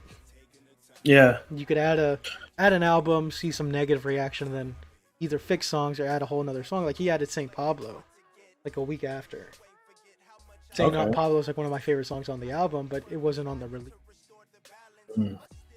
So I don't know. And then The Life of Pablo also was the mark of Kanye blending into his weird like release habits now. Like I've listened to Life of Pablo, a handful of times all the way through. Mm-hmm. I'll go and listen to the singles off of it, but I definitely don't seek it out as a Kanye West album. I'll go to Yeezus or Beautiful Dark Twisted Fantasy before then, or even Graduation, or even Late Registration. Even though those are so, I'll say that those two are so overplayed in my head in my discography of stuff that it's almost like a cliche to listen to him now. I see that, and it's very weird with Kanye's discography, like, because I hold The Life of Pablo, I hold Yeezus, Dark Fantasy, but I mean, Graduation and 808s hit on different levels for me. Like those were. I almost forgot about 808s. 808s is, I want to put like 808s like a half measure below. Like here's Beautiful Dark, and then 808s is like right there below it. 808s was my first Kanye West album. Mm-hmm. Like no, let me rephrase this. 808s was the first one to come out new after I started liking Kanye West. So it was the first one that I bought brand new day of, and it was the first one that I was like proud to say, "Oh, I got 808s the day of." And 808s is. There are some fucking bops on 808s, dude. Oh, there is. Even ignoring Heartless, which is an insane song in itself. There's like Streetlights. There's RoboCop. RoboCop goes so hard still, dude. RoboCop is a bop, dude. I can put RoboCop on like right now and still bop out to it. The whole album just flows so nicely, and the whole album, and it's definitely like that. Again, like we're talking about, like those sophomore, middle of the career albums. That's definitely one of them. That's like, not a ton of people probably like it, but man, that was an album that stayed in the CD player when I first bought it. That did not come out of that CD player for a good while. And then also, it's just the fact that it's so influential on the sound of hip hop. For sure, it just marked the shift towards like melodic and R&B. So, I love that. I remember being controversial because they didn't like that he sang a lot in it. I'm like, who cares? It says music. Let him Yeah, sing. it's amazing. Current Kanye though, like I still feel like he's got it in the tank somewhere. Like it's just harder. Technically, it sounds like Kanye West. I don't even know the names of the newest albums. So one his of them was, like, first Ghost, album, something like that. his first album after The Life of Pablo was Yay. It was his 7-track, you know, like it's just 7 tracks. Okay. It was sorry. I'm not gonna say it was. It's so weird because it was not a great Kanye album. Although I think if anybody else put it out, it would have been, you know, a pretty good album. Mhm. But by Kanye's discography, it was not good. It felt Okay. very rushed. And honestly, after I listened to it, I was like, I texted a friend and was like, this just sounds like Life of Pablo leftovers. Songs that didn't make it to Ooh. Life of Pablo, so he just threw it on a new album. But there's some Okay. ones I really enjoy. Like there's a song called Ghost Town. It put me onto a new artist. It was Kid Cudi back to, you know, being amazing. And it also launched their next album, which is in my top 5. Like a week after Ye came out, he released Kids See Ghosts, which was his Okay. collab album with Kid Cudi. And that album is perfect. Like to me it's a 9 out of 10, 10 out of 10. It's perfect. It's amazing. Okay. Top album for I'll have to And put it then- on a list then. I'll put it on a list. No, yeah, you definitely. I highly recommend. And then Jesus is King has happened. Really, there's a newer one that just happened. No, it's a single. My bad. But yeah, because he was supposed to release one Friday, and it just hasn't come out. I see. Wash Us in Blood came out June 30th. Is that what you're talking about? No, that was a single for his newest one, Donda. Okay. But Donda still hasn't come out. Okay. His last album, though, I think was last year. Yeah, last year was Jesus is King. It was like Oh, his- the gospel one. Yeah. How was it? So the production is probably the best in a while. Like, you know, the I think production I was listened awesome. to the single. Selah? Is that the name of the single? Yeah. Well, I don't think Yeah. he had any singles for it. It kind of just dropped. But yeah, Selah was probably a good big one. There's Follow God. He had some really good production on it. There was a couple good songs like Follow God. His rapping was pretty nice. Yeah. Okay. I expected more, especially when you're in the talks of like a gospel / Christian inspired album. There's a lot of potential content in that. Kanye's Yeah. been very, you know, he's had tons of gospel influence his whole life. There's a lot of Christianity bars in his raps and Mhm. albums, so it should have been something he knocked out of the park. A lot of his lyrical content in this album though is just shallow. He had a song called Closed on Sunday that was just saying like the hook was like you're my Chick-fil-A. Like a lot of Chick-fil-A bars. Oh well. Honestly, I- it would I'm- just be something you'd have to listen to because it's a very short album. Yeah. I was just looking at the both. The last two are pretty short. I don't know. I'm really weird about like religion in my music. Like I'm not religious at all. Uh-huh. It can tend to rub me the wrong way. I understand that because when you put it in music, I feel like it has to be kind of handled a little more delicately. It I feels don't like think I'm Kanye being did that preached to correctly. sometimes. Like I'm being like, oh, here's what I feel. Here's how you should feel too. And it's like, I don't know. Because I mean, Kanye's had religious themes Yeah. in his music before. Kendrick Yeah, but Lamar's had religious themes. Like a lot of rappers have this, and they deliver on it well. Jesus is King was just It's heavy-handed. less hidden. Yeah, less hidden. Like here, it's And it wasn't Here, even just like he was preaching Yeah. at you. It was just very shallow content. There wasn't enough. I expected a deeper dive into, you know, his religious beliefs, how they like impacted him, and like, because he had a lot potential there. You know, how has religious affected him in his big mainstream life? You know, with his wife and kids, but he just didn't really bring that through. So I'm really hoping, you know, maybe something with Donda might change. I don't think he's gonna leave the gospel music. I think there's still gonna be religious inspired music. But if it's like Wash Us in the Blood, because Wash Us in the Blood to me, I told my friend Fabian, I was like, hey, this is like Jesus is King meets Jesus. Like it's got some religious themes, definitely. Because I mean, look at the titles, "Wash Us in the Blood," but the production is very Jesus-esque, very off the wall. You know, very weird. But I liked it, you know, because I like that weird Kanye. So if the album's more of that, then I would be definitely interested. And then the cover art just goes hard. So I like that weird Kanye. oh, definitely, weird Kanye's best Kanye. Weird Kanye, best Kanye. But yeah, so I'll put. Sorry, that was another derailed. No, whatever. No. It's weird because like I love Kanye. Like Kanye's been one of my favorite artists, but recent Kanye has been very disappointing with just music, and his outside of music antics have also been very disappointing.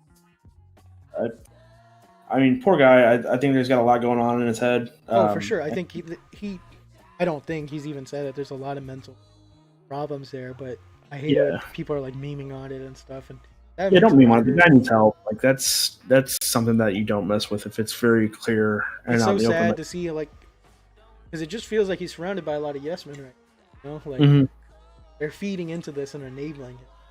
That's very unfortunate for him. I feel for that because there's some mental health stuff going on in my family, and I can see how exhausting it is, not only for that person who has the mental health problems, but everyone around that person to deal with it. Like, not to like take away from that person's feelings of it, not to take away from Kanye's having to deal with it, but I'm sure everybody in his family and everybody in his circle is just like exhausted with, everything that's going on. I think the people that care about him definitely, but I do think he's also surrounded by some people that see money in it and aren't really helping. Yeah. Because it sucks because I've always held him in high. Yeah. Kanye's music has had great influence on him. So it's tough to see an icon, a hero, kind of fall down like this. I do hope he seeks help because this path doesn't end well. Well, I hope you're right, but there's a bad disconnect with people who are hyper religious like that, not seeking the kind of help that they really should be seeking. Maybe it has to do with like medication or disbelief in like science, but unfortunately, there's that disconnect where the same sort of thing happened in my family. Like, I don't believe in that sort of stuff, so I'm not going to seek that help. I don't believe in the science of mental health care, so I'm not going to seek out mental health care help. And I hope that's not the case with him, but I would not be surprised if we found out that was the case. I just don't believe in that stuff because I believe that God can heal me. And, I know for a fact that it can be more harmful than helpful to believe like that. I agree. So Definitely I hope he can find the help he needs. Man, that's heavy. I'm gonna also add Blink-182's self-titled album, the song that has all their adult emo shit. They're I miss you, all that shit. That's on that album. That was one of the ones. Again, being one of three brothers into the same sort of shit. All three of us got a copy of that CD for Christmas one year, and I fucking listened to that CD until it melted. Had to buy a new one. That's just a jam. Blink-182 started off as like that pop punk, sing about poop and pee and burritos and girlfriends and stuff like that, and then they slowly kind of evolved into, my parents got divorced and didn't really get a chance to see my dad a lot. Shit like that was like the tones of their music all of a sudden, and those tones definitely like came out in their music. Like they were in their late 20s when they started writing darker stuff, and it changed to the guitar player believing in aliens and starting a scholarship for and a company to seek out alien life in the world. and that's like his job now. He kind of still sort of plays music, but Tom DeLonge owns a company that raises money to seek out and find alien life in outside of the world, outside of the universe, and that sort of stuff is like, wow, that explains a whole lot for like the lyrical content and like even like the even like the themes or the trying to make everything like humorous in their music. It definitely makes it make more sense knowing how they think now, or how they were raised to think. So, but I will put that album on there. It's definitely a bop. I could put that on anytime and still jam out to it. Know like all the songs, know all the lyrics to them and shit. Yeah, that's cool. But yeah, that was definitely one of those bands that was influential too.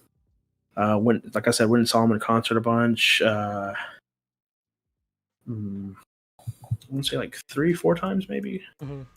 Listened to him constantly in like middle school, high school. You know, I at one point had a drum kit and I learned strictly Blink-182 songs on the drum kit. Was never really good at them, but that's what I learned. Let's see. Aside from that, I don't know. I didn't get that far. At least you can pull this Spotify list back up. It's cool, man. It's all good. Like I said, it's not like some strict, like, you know. Yeah. Trying to gauge what you listen to. So Yeah, I guess on the flip side, you know, what are some current artists or albums you could jam into? Okay. Been listening to the new Logic. Mm-hmm. I have some thoughts on that. Let me hear them. What do you think? You want to hear them? All right. Have you listened to it yet? I've heard it twice. I think I've heard not it like a deep dive, but you know, I heard enough to where I have some thoughts to do. so. Just right off the bat, the intro, the no pressure intro. Mm-hmm. When I hear the voice actor for Solid Snake bust out, "Hey Logic, Solid Snake here," and I'm like, what? Like literally, I heard it the first. I was on stream. I listened to it on Friday night as it came out. And I was on stream building this model, and I was like, "Oh, hey, the new Logic's out. Let's listen to it." And I put down what I was doing, and I was like, "Holy shit! Like, if this is how this album is gonna go, then I'm fucking ready." And I will say, I'll give the album, I'll give it like 1.5 thumbs up. I'll give it like one of these kind of things. There are some good tracks on it. I personally don't like the like little Thalia snippets, like the little woman voice in between songs. That it was from Under Pressure, or from no, that was from Incredible True Story, where she like is the voice of she's the voice of their ship in the concept. It's like the two dudes looking for an inhabitable planet, and she's like the computer voice. She's like the Siri of their ship, and she chimes in on this one a couple of times and says some stuff, and it's just like one of them, it says she says, during the production of this album, Logic and whoever furiously or played chess furiously or something like that. Like, who gives a shit? Did they she played say chess. Wow. Or jazz? I thought she said jazz because it leads into like a jazz song. It sounds like she's playing chess. Okay. Oh, either way, like if it's chess or jazz, like, and for it to be such a random anecdote that. See, because if it was chess, I wholeheartedly agree with you. I was like, that would be weird. Who gives a shit?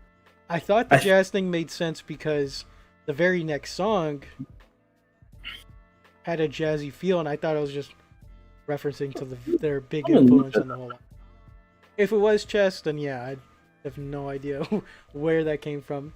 Because then later she said something else about how they they played a lot of Cowboy Bebop and yeah, she's talking about like what animes they watched. Yeah. Like, and again, it's like a cool, like you know, as if he doesn't reference each of those animes in songs. Like he talks about being Spike Spiegel, which is one of the main character from Cowboy Bebop. If he doesn't, he talks about the name of the sword from Samurai Champloo. He talks about that. Talks about something else. That's his thing. He's like the nerdy rapper that is, oh, surprise! I also I'm also a nerd and I also rap. So I hope you like my music. I mean, other than the weird skits or whatever, I did enjoy it. I don't know how much I'll return to it, but both times I played it, there definitely was I wasn't like rushing to skip a song. I thought the production was awesome. No ID did a great job on executive producing it. As always, Six is amazing for producing his tracks. Yes. Personally, I think Six has carried him through a couple of his more recent albums. Logic has some misses with me, but the production's always there. Six is amazing at his job. I'll agree with that. The production has always been there. Like his music always the music choices, like the musical backing to his lyrics always sounds good. Yeah, and I hope even if he even if he does stick to his retirement, I hope Six goes on to make music for other artists because I've always enjoyed his production. God, he would be dumb not to. Like you're right. He makes such good music. But No ID did a very well job. I mean, No ID is a legend and an icon, so I didn't really have much doubt there. The No ID made this. This definitely sounds like some earlier Kanye stuff, and it has like that No ID flavor on it. And I can feel those influences of a little bit of Kanye on it, which I love that. That's what I liked about Kanye to begin with, was that production value. So I think even Logic has said that Kanye has always been a big influence on production and beat making and stuff, because Kanye is a legendary producer. I mean, but I don't know. And to me, it's like I don't dislike some of the lyrical content. I dislike some of the tones, like that it incites those feelings of, I don't like it when my fans come up to me as how I kind of interpreted a couple of things he said in the album. It's like, you do. You love it when people recognize you and come and say hi. You'll talk all day long about it on your albums about how you don't like that shit, but you eat that shit up. You do. And then, like, dude, we get it, you're biracial, and dude, we get it, you're a dad. Like, you don't have to say it in every song. Like it's like I thought the dad things could have been worse. I expected, when I saw some of the titles of the songs like before it came out, expected kind of like a Chance The Big Day kind of rehash, because that was a husband and dad album handled not the best. For sure. As much as I love Chance, it was just rough. So I expected Logic to expected similar beats, but I wasn't mad. There was some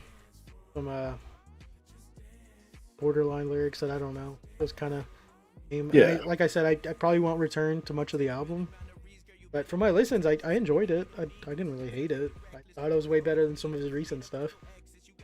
There was one of them, I think the title is Perfect, where he samples a lot of Street Fighter, like clips and sounds. And Street Fighter is one of my favorite games, and just to hear that over and over, like, oh shit, that means that gets to me. That means that somebody else likes the game that I like.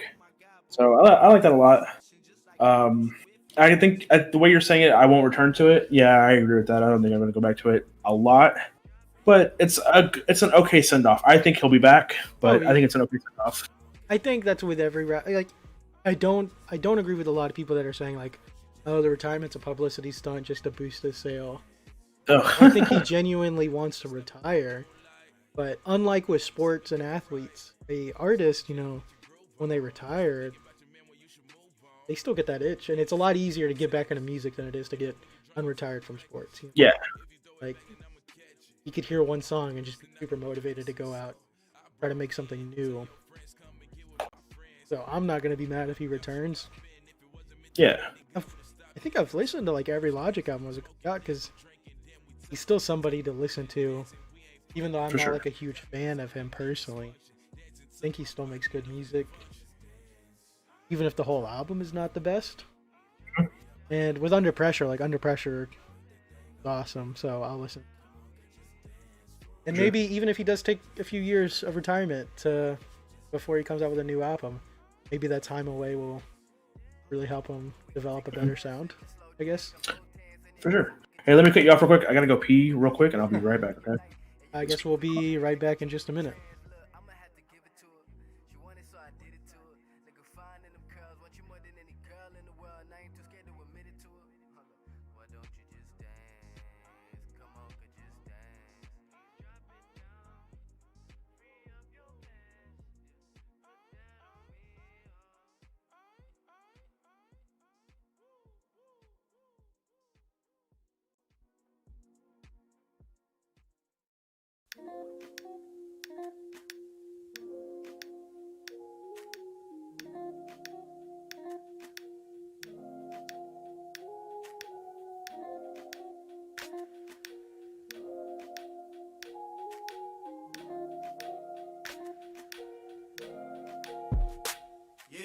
This is not the usual. Some think I'm delusional. Cause my love for you is immovable. Love for you is immovable. This is not the usual. Brando needs to take a quick pee break. I'm back, baby. Sorry for the delay, Fab. Thanks for checking in, though. What's up, Fab? How's it going?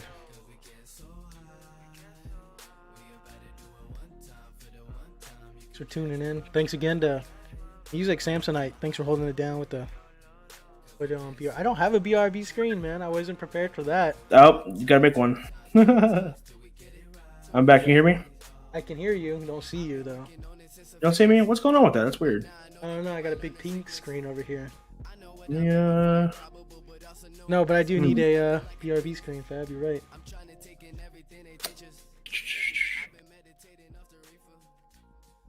Let me see. Stay in the call. I want to get off the call and come back in. Oh, yeah. Here. Talk to Fab. Okay, you're good. We're back. Okay, cool. I don't understand that at all. All right, whatever. Yeah, my bad. Definitely, definitely had to go. Would have failed. Yeah, I'm just over here drinking liquids like a Sonata style. Hold it in like a professional. Sorry, I woke up from a nap and had to go and do stuff. So, any new artists this year you've kind of been listening to? Maybe not like, come out this year, but just new to you. New to me. Yeah, of course. I'm always looking for newer stuff. Let's see what was new to me this year. New to me this year, I did some oldies. I did some I had never really listened to stuff like Neil Young or Fleetwood Mac. The singer for Fleetwood Mac just passed away, or no, that's the singer, but the founder Oh, really? passed away. Yeah, so he was like an old guy, so it's not a huge deal. Fab says Fleetwood Mac is pig. Yeah, They got Fleetwood some Mac was bops, dude. Yeah. One of the ones that I got into this year that I really enjoyed, as far as an oldie but new to me, I started listening to a lot of David Bowie. David Bowie goes hard, and then the Smiths. You ever heard of the Smiths? Yeah. As far as the Smiths, I like their music, but I hate the lead singer. It's like that same sort of situation where it's like, oh, I love Chick-fil-A sandwiches, but I hate Chick-fil-A because they're shitty corporation that doesn't support their employees as well as they should, and only does it for profit. Same sort of situation with Morrissey from the Smiths. Is he's really shitty human being, but makes really good music. So it's I kind of give him a pass. You make good music. I don't mind this. I got Fab here saying Hall & Oates for life. Hall & Oates goes hard. He's not wrong. Hall & Oates, anything 80s like that 80s genre, it's weird how a decade can be a genre to me. That 80s or 90s, 80s, 90s, and today shit. I think we're seeing a change in that, because you had the 80s, the 90s, and obviously the 70s and 60s, but especially 2010 and on with the internet, music changes year to year, month to month, week to week. If we're being honest, like music can change so quick. Because I saw some discussion thread recently about who was big three artists, like the 2010s, and people were arguing you can't even say the 2010s. You'd have to break it down, 10 to 15 and then 15 to 20, because music just changes so rapid. I agree with that. So it is weird to think about, old music being, 80s or 80s. Things change so much. Want to become famous? Buy followers. Hey. Hey, wow. I want to become famous. Wow.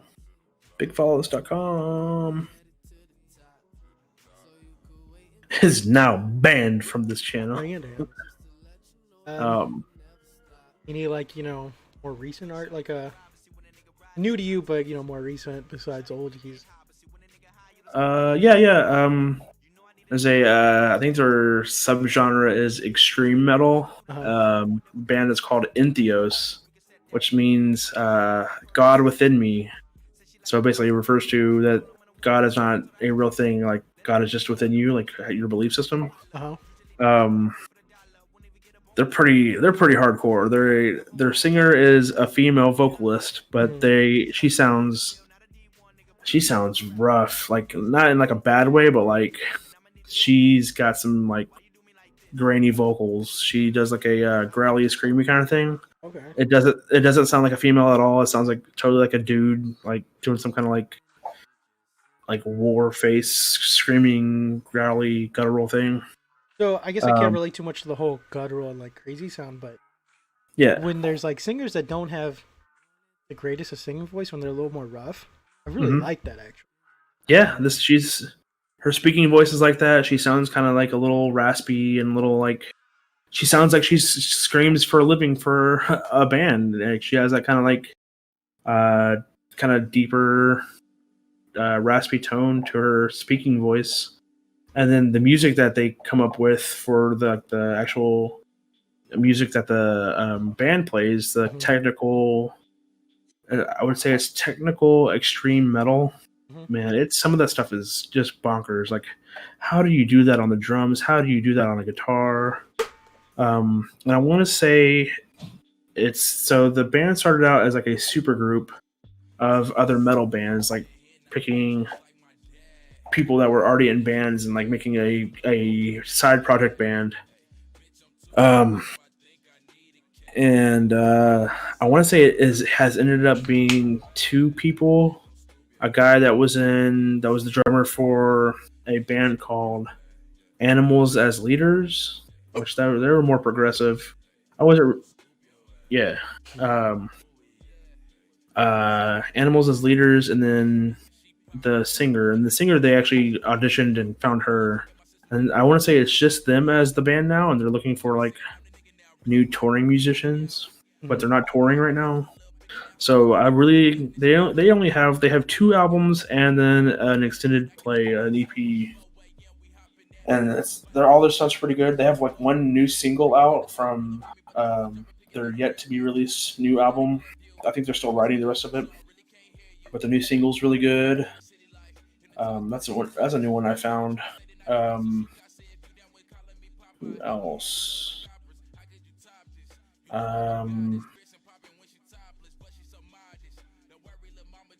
I recently got back into like hardcore punk. So one of the new bands, new to me, but like still a newer band, it's a band called Harm's Way. Like they're from like New York, I think. That's right. That sounds right. And they're pretty heavy. This is stuff that I listen to like while I'm at work, like heavy stuff like that, because it's strange. It makes me feel more calm while I'm dealing with all these stupid people out in the public. And so to play this heavy music that I can hear and they can't, it helps me get that frustration that I have with a lot of people in public right now.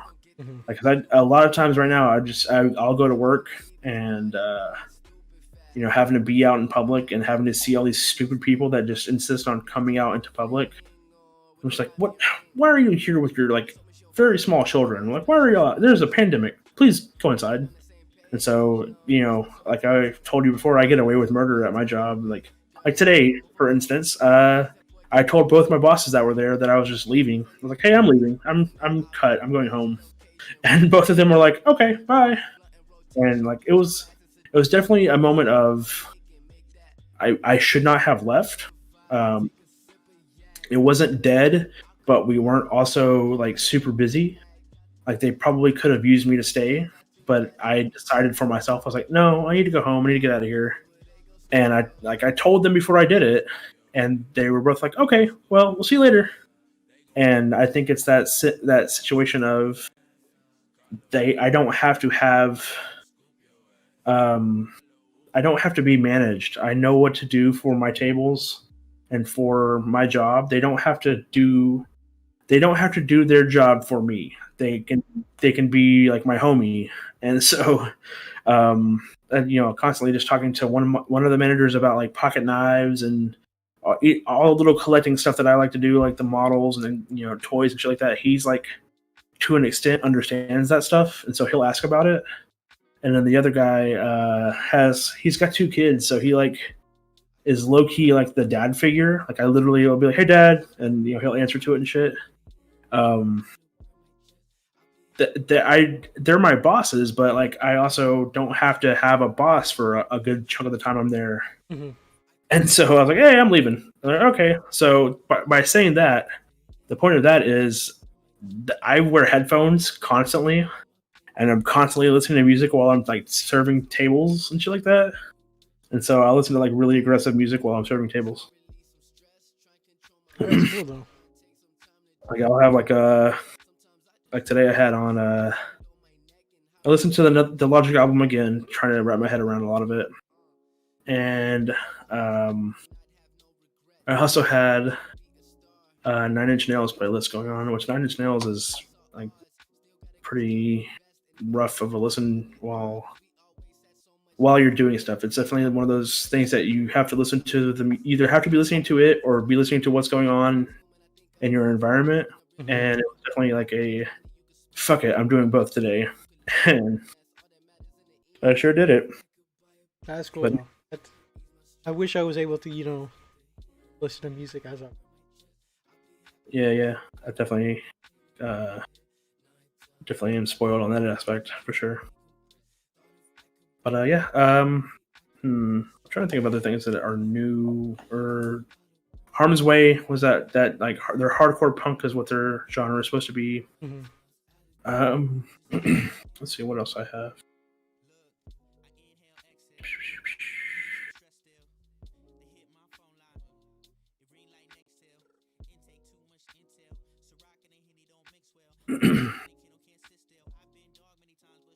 Have you heard the whole Rumor album, or have you just only listened to? I have only listened to Rascal. I haven't put that on. So with rap, I have a weird like rap and hip hop. I'm weird about. Mm-hmm. I want to be able to like sit and listen to it. Yeah, and I can't be like it can't be something that I put on at work to listen to it for the first time. It has to be like okay, I'm sitting here making this model. I'm gonna put on Rumor now. So he put out like a little EP. Yeah. Ago, I lost track of time really. The short one, I think it was like 8-9 songs on it. Mm-hmm. And it departs a little bit from the Rascal. Like the Rascal's the only country-esque meme song, I guess. I think he has a remix of Rascal on there now. I'm not sure. I haven't checked on it in a little bit. I don't know. I like the album because honestly, with Rumor, I first saw him when he posted the original video for Rascal. Mm-hmm. I remember you talking about him. I was a meme. Then it got pulled down for copyright because of the whole it was like Universal. I think it was Universal. Whoever has like the Rascal Flatts, rights or whatever, got it pulled down, and then that just made it blow up even more. Yeah, of course. That was you're not gonna censor me, and you're just gonna make me more popular. No, exactly. And then he got it on Spotify and stuff. I was bumping it, and then he put out his next single, which was more like hip hop trap style. Ever since then, like I've been a pretty good fan. I like his music. It's unique while also not really doing anything to crazy push an envelope Mm-hmm. with music. Like I just enjoy it. But it's also been interesting because his career is interesting to me because he's not a nobody. Because the thing is, it's a mystery. Like no one knows who he is because he always wears like, a mask. Yeah. But the way he blew up on the scene with like his second single, "Dealer," a couple weeks after it came out, he got a remix with Future and Lil Baby, which are big artists currently. Right. Yeah. And he was in the studio with Timbaland, which is a legendary producer. You That's don't get those connections like overnight, you know. So Yeah, true. a lot of people are like, oh, you know, he's a plant or whatever. But I don't know, because he didn't get signed until after Rascal. But either way, I don't care if he's a plant. I liked him. I think the prevailing theory right now is he's like a ghostwriter who is now doing like a solo career. So he has all that connections already. So everyone knows. Yeah, I'm tuned him. Yeah. I think the mystique is cool while also having like dope music. I hope he never takes off the mask. Oh yeah. So you wouldn't mind not knowing who he is and it being a secret the whole time, as long as there was good music involved. I don't care either way if he wants to take his mask off or whatever. I just think it adds to the coolness factor. Yeah, it's definitely different. No, I mean, what other masked rapper? I mean, I guess MF Doom, but I don't know. Are there any other masked rappers that you know of? Can you name any other ones? Not any that really keep that mystique going.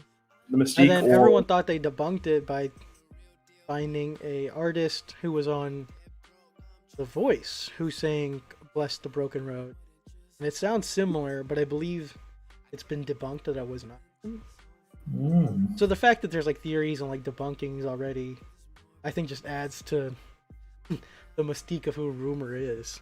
Adds to the popularity. If people are talking, I mean, it doesn't matter what they're talking about. They're talking about it. Because he hasn't even been around for a year, and he already opened the. I mean, it wasn't a full festival, but the Roots have like the Roots Picnic, and they did like a video version of it, virtual festival. So he was like the opener, like he was the person who kicked it off. Remind me, are the Roots the band that is on Jimmy Fallon? Yeah, with like Questlove and stuff. Yeah.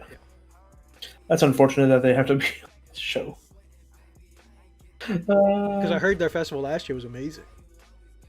Let's see. What they had the festival, like the picnic, and so this year, like the lineup was awesome, and for the most part, the video performances were still cool. Obviously, it's never going to be like a live thing. Oh, of course. But it was still cool, like especially seeing someone like Rumor that I was following this year be able to open it, like 6 months into his career. That was cool to see.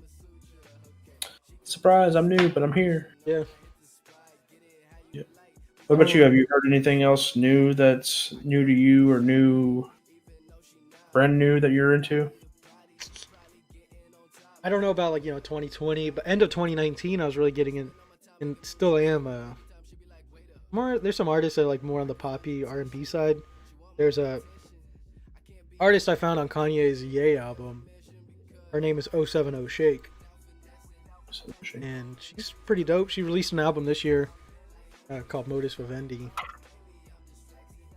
I don't know how to explain it. You'd have to listen to it because it's actually really good. I enjoy it.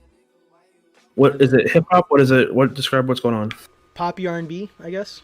Poppy R&B. Okay. Yeah, it's not hip hop. It's more R&B style, but it's definitely more poppy. Okay. Nice music selection. There's some really good there's some songs on there that's very 80s esque. Some Outrun style. Some big 80s synthesizers, which is automatically a win. Awesome. Yeah. And I found another pop R&B duo, Emotional Oranges. They're pretty cool. I like them. I think they only have 2 albums out right now, but hip hop, St. John, which I mean he's not rap, not straight up R&B either. I don't know. There's some artists I found, but I don't know how much new artists I've been listening to. Okay. That's okay. There's a few. There'll be stuff that I'll find in like a playlist, and I'll have the intention of going to find that artist that I enjoy from the playlist, but they're very rarely do I actually go and like look into it. The most recent one that I can remember doing was actually on Friday's or Thursday's stream. What day of the week was it? It may have been Wednesday's stream. I found a artist. Actually, it was funny because Chris was in my chat, and he was like, "I'm only here for the music," and it was like a bossa nova, like jazz fusion, like electronica song, and I was like, "Dude, this is a dope song. What is this?" Because it was like on some playlist that I was listening to. I was listening to like some kind of like, what was it? It was progressive house progressive, and just like some like random EDM music, and it just dope ass song started playing. And Chris was like, "Dude, this is a dope song. I'm only here for this song right now." And I went and looked up the artist and looked up the album it was off of, and totally had it going hot for like a hot minute. I played the song twice on stream. I was like, "Yeah, hell yeah!" Cool. I've got a lot of like, maybe not new artists, but like new to me. Yeah. Stuff that I've been listening to, like there's a group out of like Buffalo, New York. They're really on the front end of like bringing a more boom bap classic style of rap back into. I don't want to say mainstream yet because they're not that humongous, but like Benny the Butcher, Conway the Machine, and Westside Gunn. So are they a group or are they individual? Like, so they're rappers? individuals who group up a lot. Like they Okay. work on each other's songs a lot. They sometimes do group albums. I believe they're all like cousins. Like they're family, and they've kind of been on the come up together. Benny the Butcher is one I listen to the most. He's awesome. Like I don't really know how to explain it because it's not straight up. I can't say, "Oh, dude, it sounds like classic rap. If you like classic rap, you'll love this," because it's got a modern sound to it, but it's also bringing back a more classic sound. Like he writes a lot of different stuff, but it's not only on rap or drill. Got some classic sound too. Yeah, I've really been liking them. Like my last discussion, I've gotten into Pop Smoke before he passed away. That was really cool. What? Didn't he just release a new album? Yes, it was a posthumous album. Oh, I don't think I realized that. I didn't realize that he passed away. You actually, when he did, people, I'm telling you, time has just been insanely weird. So he passed away February 2020. Okay. Yeah. How do you feel about albums released after somebody's passed away? Do you think it's like a cash grab, or do you think that most of the time it's in good faith? I think it's all dependent on the artist and who owns the music. So this album, Pop Smokes, a lot of it was done before he passed away. There was a lot of there's a lot of videos circulating around of him working on songs in the studio. I was talking to Fabian about it like on our stream. I was a little worried when I love 50 Cent, but when he attached his name to it, I got a little worried. I was like, I don't know if it's a out grab or he's here actually to help. But it came out. I loved the album. I thought it was put together very well. Mac Miller, his posthumous album was really good. Okay. It was a continuation of his Swimming album. Was there a lot of his influence in his own album, in his posthumous album, or was it The Mac Miller one? The Mac Miller one? Was it something where they had found a lot of unfinished stuff and somebody else took the initiative to finish his production or So mix I still have the final not mix? been able to listen to it. Oh, okay. But from what I've read, it's his work. Okay. Very much Mac Miller. I find it hard to listen to Mac Miller right like this year. Well, ever since he passed away. Mac Miller, I remember growing up, through middle school and high school, listening to him. So. Okay.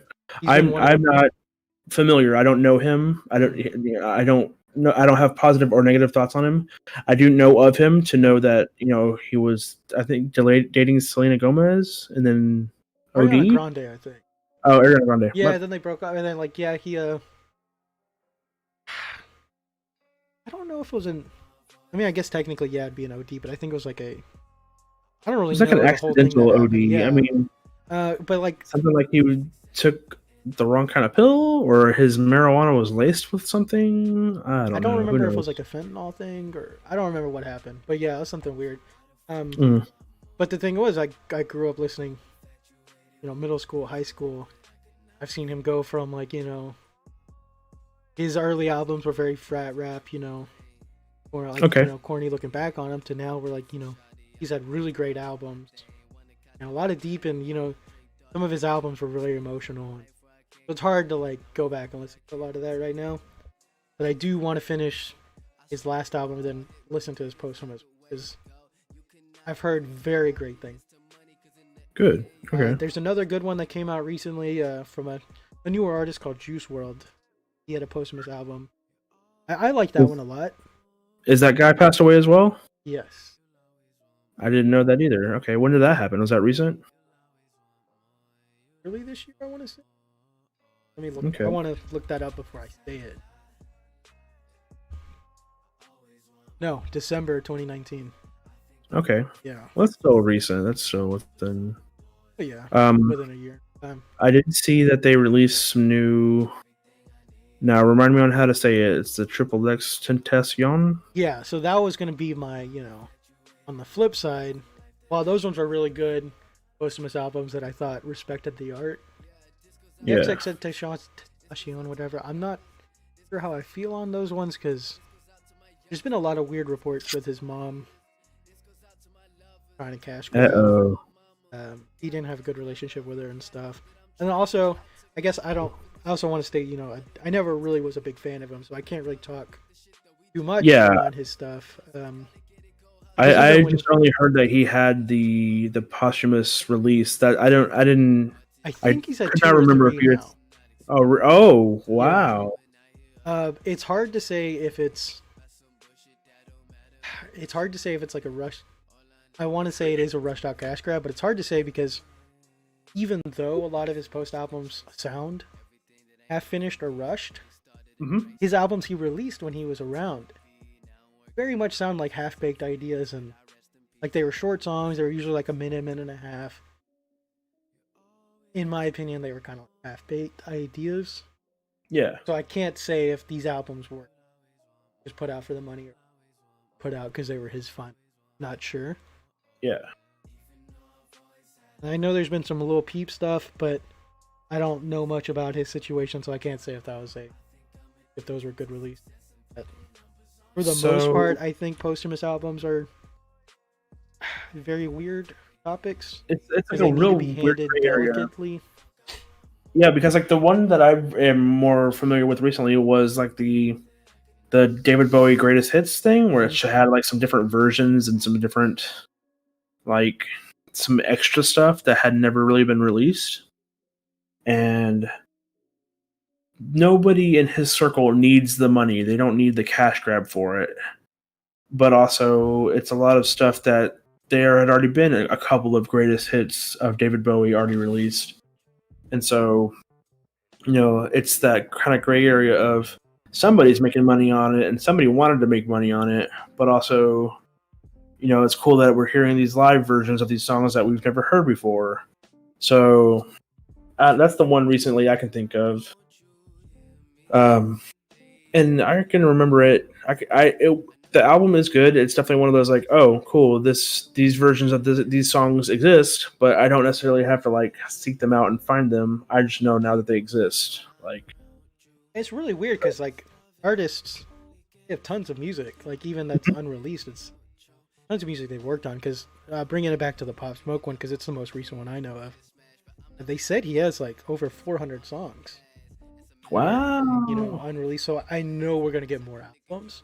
That's like some Prince level shit. Like Prince has like vaults upon vaults of music to be released that it was like in his will that it won't all be released at once. It has to be like dribble release, like drip drop, one thing a year kind of shit.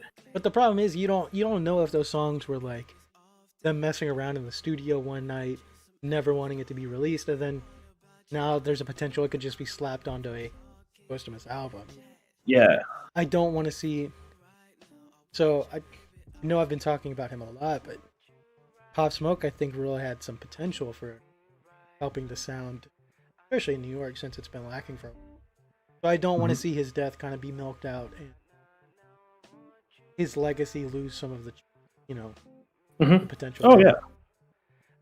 And the same thing with Juice WRLD, because like Juice WRLD was crazy working in this. Like these newer artists, like I think people don't they underestimate how much work they actually put in, because they kind of just, a lot of people broad stroke the new. I guess I'm talking more of hip hop. They broad stroke it with like mumble rap tags and not good artists, but there's a lot of artists like really grinding and putting in a lot of work in there.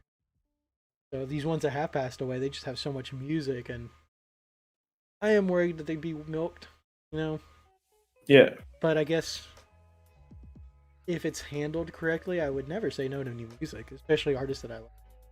Yeah, for sure. Of course. That's, and you want to, of course, if it's somebody that you really do like, and it's like the situation where somebody's mom or something like that really does need like a leg up or something like that, like, okay, here, I'll buy your new album. I don't, here, mom, have a couple bucks. Because I think even some of it's like not even that they need money. Like Mac Miller's family seems to care about his art and his music. Yeah. Okay, good. Wanted to release a continuation album of. So from everything I've gathered on that and read, it seems like a very well handled. So if it's more stuff like that, I'm always for it. No power. I don't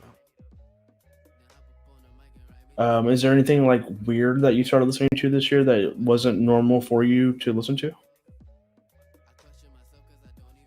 Like, okay, video game music that you don't normally listen to, or even if you can't think of anything, what is maybe like a guilty pleasure music that you listen to, but it's definitely something that you wouldn't ever listen to around somebody else? So I don't think it's weird. Okay. I have listened to more or not more, but I've noticed some more soundtrack stuff coming up. Because I've always liked soundtracks, but I've been playing them just more randomly now. Or I'll listen to a lot of like lo-fi stuff while I'm doing stuff, just have it on the background. I was never big on that up until recently, especially with streaming, like, being a little more strict on what I'm playing. Sometimes I'll just throw on the lo-fi, hoping that it's copyright free, Bro, I'll throw on some lo-fi all the time. I'll just have my little lo-fi girl doing some.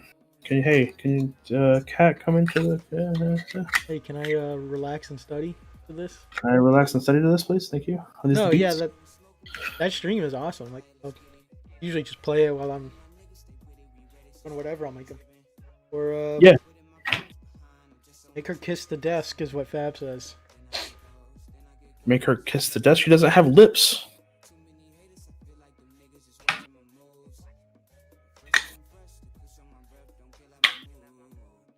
Yo, chill, Fab. We're a family friendly stream here.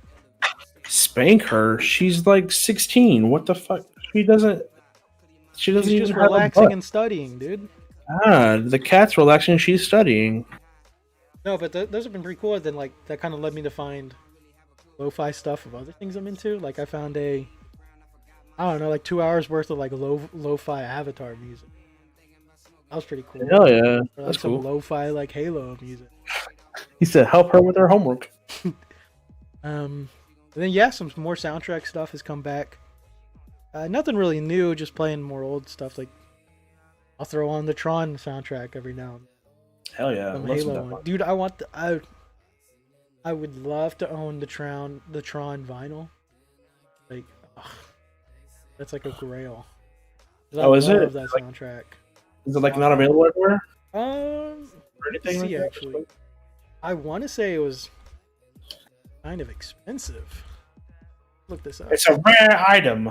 Kinda, especially since they had some they had singles, but they were like like the 7-inch records, right?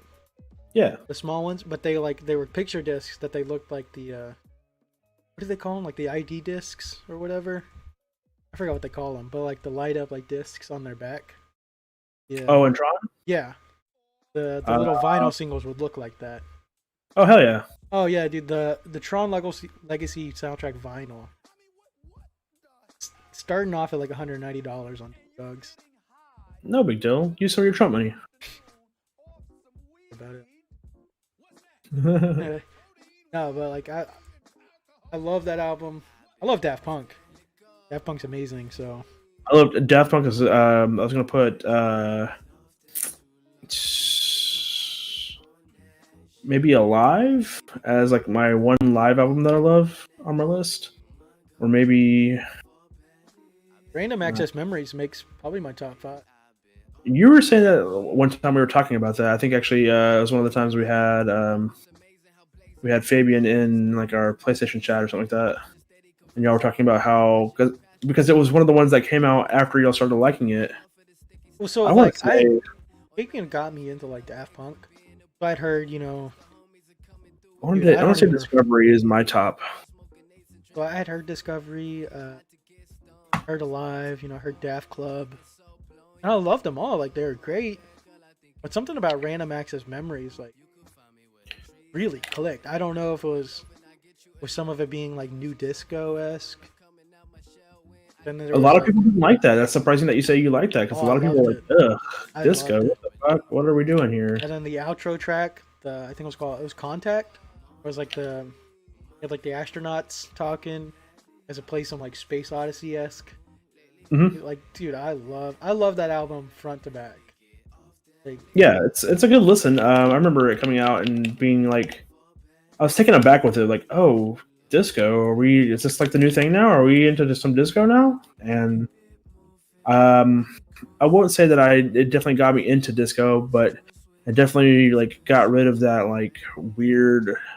I got rid of that stigma. Like, I was more Yeah. open to it.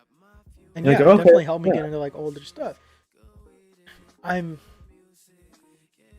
It looks Just, like so far we're not gonna see anything else from them, because it's been Oh, I would be very surprised if they came out with something else. what 7 years now, I think.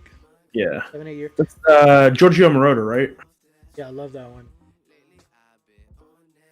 Yeah, he's like that's the guy that's like the disco producer, Giorgio Moroder. Then they had like what's it, DJ Panda or something on one of them. Yeah, Like, that album was amazing. I don't expect that we'd hear anything like that on their next album, but I'm patiently waiting for a new album. I would love a new album. yeah. I don't think anybody in the world would be like, oh, ugh, Daft Punk, ugh, gross. I would. Um, It's a dream of mine to see them live. I think I would ever get the chance, but I would really like. Would be around. I'd like to see them, or I would really like to see Crystal Castles live. I'm not sure who would be like my dream. Or I guess yeah, Daft Punk. I don't know if like a dream. Man, I think Dream Frank Concert. Ocean is probably one of those just because of like his mystique about his art. Maybe not mystique, but his aura, like it's different. I don't know. I don't know if I have like a dream. I think maybe Frank or Daft Punk just because of how rarely they kind of were, Yeah, There's a lot of my favorite artists who are touring a lot, so I could see them. There hasn't been a Daft Punk or a Frank Ocean tour. Somebody like them. I want to say Kanye. I missed out on the. I can't really say I missed out because I think I was like a freshman, sophomore in high school. So I didn't really have the money to go. Anyways, the what tour Yeezus was it? tour. Yeezus tour. So not only was it like the crazy one where he had like the face masks on with the pyramid or whatever, but his opener was Kendrick Lamar. Oh, And shit. touring Good Kid, Mad City, I think. Hell Which is yeah! another top 5 album of mine. So that Nice. would have been something. That would have been crazy to see. And then there's also like one-off like tours. Like there was the Lil Wayne versus Drake tour. I love Lil Wayne and I love Drake. Their tour, there's like they called it Lil Wayne versus Drake because they would do like a set of just Drake and then a set of Lil Wayne, and then they would do a set where it's like their songs together. So it's just non-stop hit. That would have been. I would say my Grail show would be going to see Tool. Mm-hmm. I've seen Tool before in concert, and it was great. They were like shitty nosebleed seats, but still had a great time with it. And they came in February, and I remember tickets being like $150 for like crappy seats. But I even considered that price. I was like, yeah, I'm down with that. And there's even artists that, like, you know, I could still see tour now. But Yeah. I wish I saw them like during a specific album tour. Like, wish I saw The Weeknd's Kissland tour. That would have been cool. That's my favorite album by him. Drake's Nothing Was the Same tour would have been cool. Even kicking it like older, like 50 Cent. He was coming out with like Get Rich or Die Trying. That would have been awesome. That would have been great. Yeah. That would have been insane. Alive 1997 would have been crazy. 2007 would have been crazy. I don't know. I hope I can get a chance to see somebody like on that level. You know, in the future, because I mean, obviously, it probably wouldn't be those artists, but I hope to find an artist that's kind of on that level. Get to see. Because there's something super extra about, you know, seeing an album you love. Mm-hmm. Like, that sounds amazing. I've seen Coheed and Cambria play one of their albums like that the whole way through, and it was pretty dope. That band Entheos I was talking about played their latest album all the way through at the show I saw them with.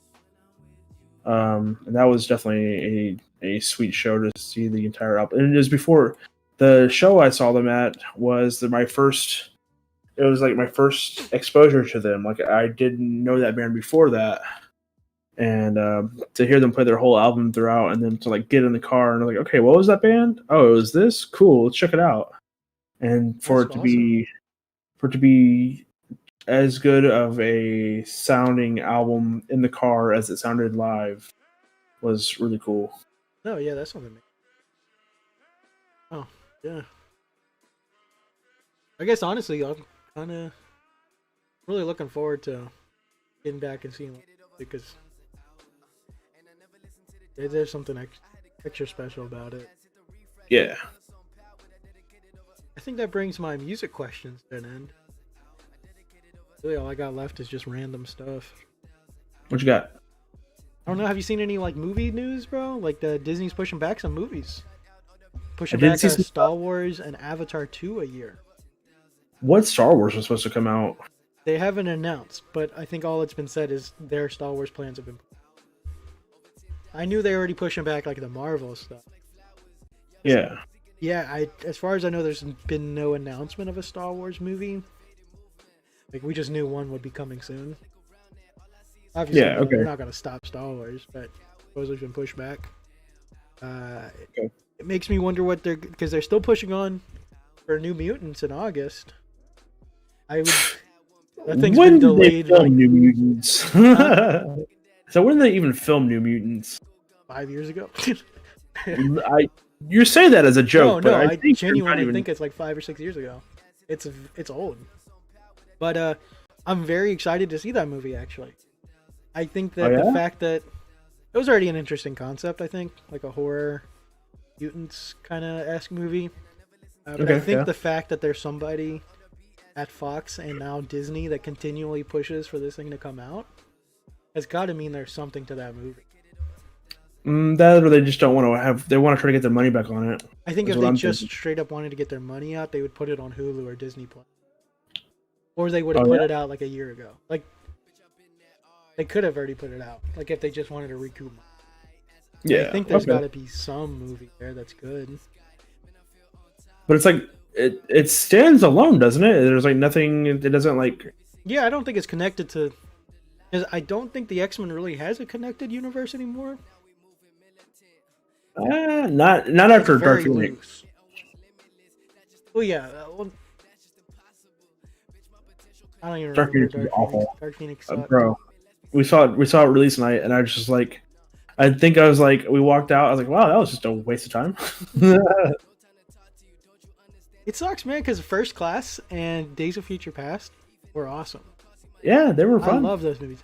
And even Apocalypse, I didn't hate. Like, I thought it wasn't as strong, but I didn't straight up hate it. The only thing I remember about Apocalypse was being excited for Olivia Munn to be in it. One thing, I remember Olivia Munn. I remember, like, Calypso making an appearance again. And I remember being like, this is the guy from Star Wars? Oscar Isaac? Yeah. Oh yeah. He is. Oh yeah, he does play Apocalypse. Holy shit. I don't know, man. I was excited for Marvel movies this year too, because they had the. Oh What my else was God, supposed to come Eternal? out? Was it Eternals or? Was Eternal supposed to come out this year? Yeah, it's in this year. November? That was the one I was super that excited means for. it's And done. then Blade was Oh beginning shit, of Blade. this year? Yeah. Oh yeah, you need to watch original Blade too. because I love Mahershala Ali. I always Mahershala mess up, Ali. yeah, I always mess up his name, but I've loved him in pretty much everything I've seen him in. He killed it in True Detective. His voice acting for Spider-Verse was awesome. The Green Yeah. Book was great. Wow, now I'm just. He was amazing on Luke Cage. He was like. The I best love part him, but I of can't Luke Cage. remember No, anything he's in. I I blanked do that as all the soon as time. I brought it up. No, but he's a great, fantastic actor. Yeah, And the fact I'm that excited he, for a new reached Blade. out- Like, he reached if out it's and was any- like, hey, I want to play Blade. hell yeah. If it's anything like Old Blade, like I know you haven't seen it yet, and that's definitely something that we need to fix. Yeah, are you If still it's planning anything on like doing old- the Blade talk? Yeah, The let's. discussion? I mean, let's just do like we're doing now, and we'll like do that. I guess. Let's look to see where we can watch it, and we'll. On I mean, just HBO watch it Max. separately. HBO Max. I'll probably just torrent it then. I mean, I'll probably legitimately buy it and pay for it, and make sure somebody gets money for it. I swear. And then Rent it from YouTube for like $3. yeah, I'm literally about to go to YouTube to see if they have it.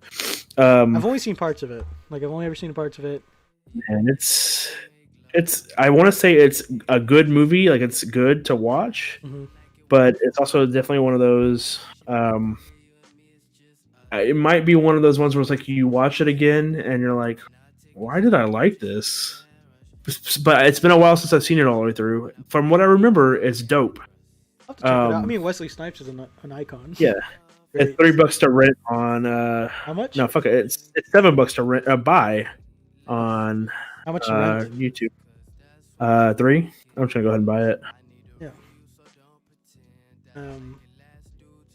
I don't think what else. Top Gun and Tenet are still trying to come out this year.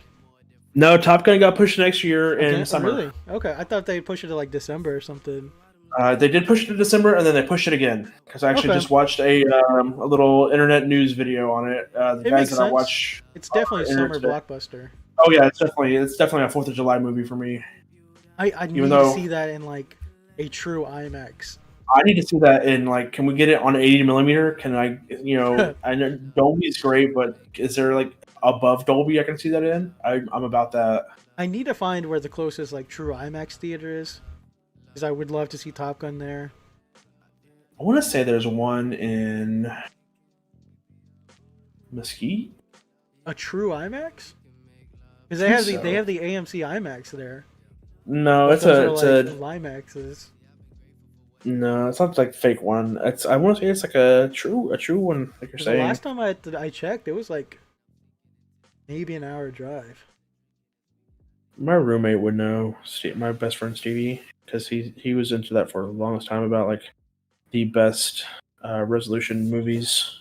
Because I think they had a true IMAX at the Dallas Science Museum, like at Fair Park. Yeah, they That's have gone one now. there. That's I think that's gone now. Let's find a theater for IMAX. But I don't know, man. I still really want to watch Tenet, and that one would really have me considering going to watch it in theaters, depending on how the theater did their social distancing. Yes, I think we kind of touched on that via text the other day. I 'Cause would I'm consider very it looking to. forward. It's a Nolan movie. Yeah. I missed Interstellar. And I don't made wanna Interstellar, make but I missed. was the war one? I missed Dunkirk too. I missed that one. It's Dunkirk I still because haven't seen that. I still haven't seen it either. I missed Dunkirk because I didn't realize it was Chris Nolan until like after it had already come out. But I saw Interstellar like the day of. I saw all the Dark Knights the day of. Dude, Interstellar in IMAX is one of my biggest like misses. Like I regret not seeing that because I remember thinking about it. Like I remember trying to ask a friend like, "Hey, you want to go watch this?" No one wanted to go watch it, and it was before I was like now if no one. Sometimes I don't even ask people to go watch things anymore. Like, I'll just go. I like going by myself, honestly. Yeah, me too.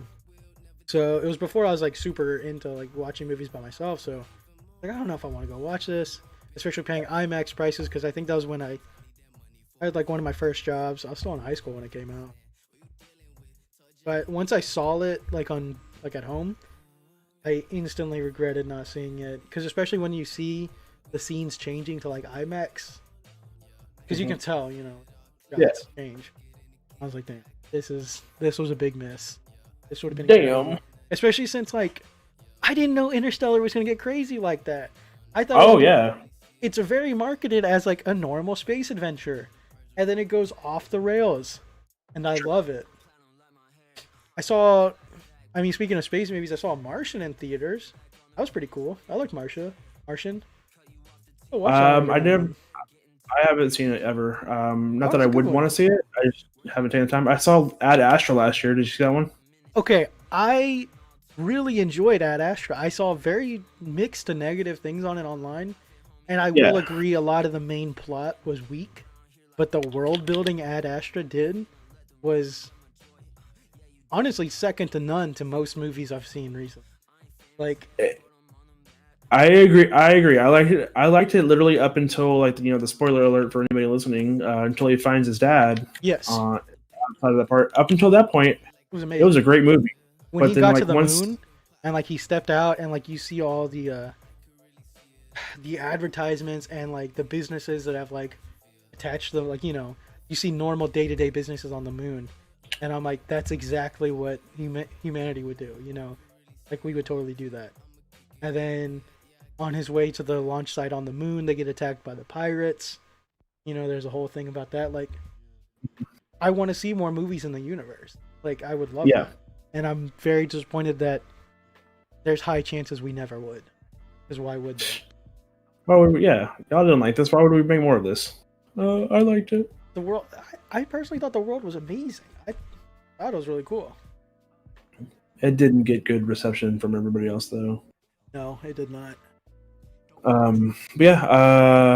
What else? Speaking of movies, I got a guy, the guy on Reddit who gave me a download for a super cut of Star Wars Episode 3. So like he edited in, because the last 4 episodes of the Clone Wars, the Siege of Mandalore, take place during Episode 3. Oh, really? Okay. Yeah, so he edited in. Spoiler alert. Not spoiler alert. Everyone knew this. Brandon didn't know this. Brandon should know this if he has any enjoyment of Star Wars. I don't like Star Wars. Really? No, what? Shut up. Well, I have the download. It's like a 4K copy of it. Took me like 2 hours to download. It's like 17 gigabytes. So it's like almost 4 hours. Because if you ever get around to watching the final Clone Wars, you kind of have to watch this. Because right now I'm doing a Star Wars marathon with Emily. And she's doing like, she wants to do all the shows too. Yeah. So we're on the Clone Wars right now. And I wanted a supercut of Episode 3 because it would have made the last 4 episodes awkward because I've had the placement. You either watch it before Episode 3 or you watch it after, and it's just kind of okay. But this way kind of avoids that while also adding like a bunch of extra sadness. A bunch of extra sadness, hell yeah. Did y'all watch what movie are y'all on watching? We're in the Clone Wars. So we're in the show. You're in the show, so you've watched episode 1 and 2 and then now you're Clone Wars? Yeah. Ugh, episode 1, what a trudge. Episode 1 of the Clone Wars or episode 1 of the movies? The movies. It's better than episode 2. True. Episode 1 has Duel of the Fates, and the fight between Qui-Gon, Obi-Wan, and Darth Maul is one of my favorites of all time. I think that has the best fight in the whole saga. Episode 2 has Padme nipples. That's Padme and Geonosis. But no, I think episode 3 is my personal favorite. It's very controversial. People really hate the prequels. It's not so controversial now because everyone has come around to the prequels. Wait, your personal favorite of all Star Wars movies? Yes. Episode 3. Wow. Episode 3. Bold. I think the fight between Anakin and Obi-Wan was already really good when I watched it. Like, I enjoyed it. But especially after binging, because this isn't the first time I watched Clone Wars. I've watched it several times before. And the Clone Wars adds a lot to that movie. In terms of their relationship and the relationship with the clones and stuff. Yeah. I love them. Revenge of the Sith is my favorite. Don't know. I would probably say Empire is probably my second. I don't know. It's tough because I also want to say Return of the Jedi, but that's strictly because I watched it so much as a kid.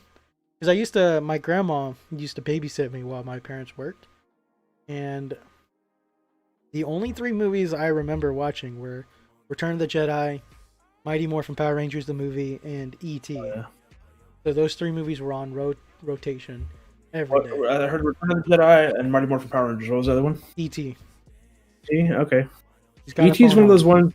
E.T. is one of those ones where I've seen all of it, but not all at once. You could not watch the new one. I bought. So when I first started at half price, certain bookstore I work at. I found a certain place that I dox myself with. Yeah, a certain place I am employed at.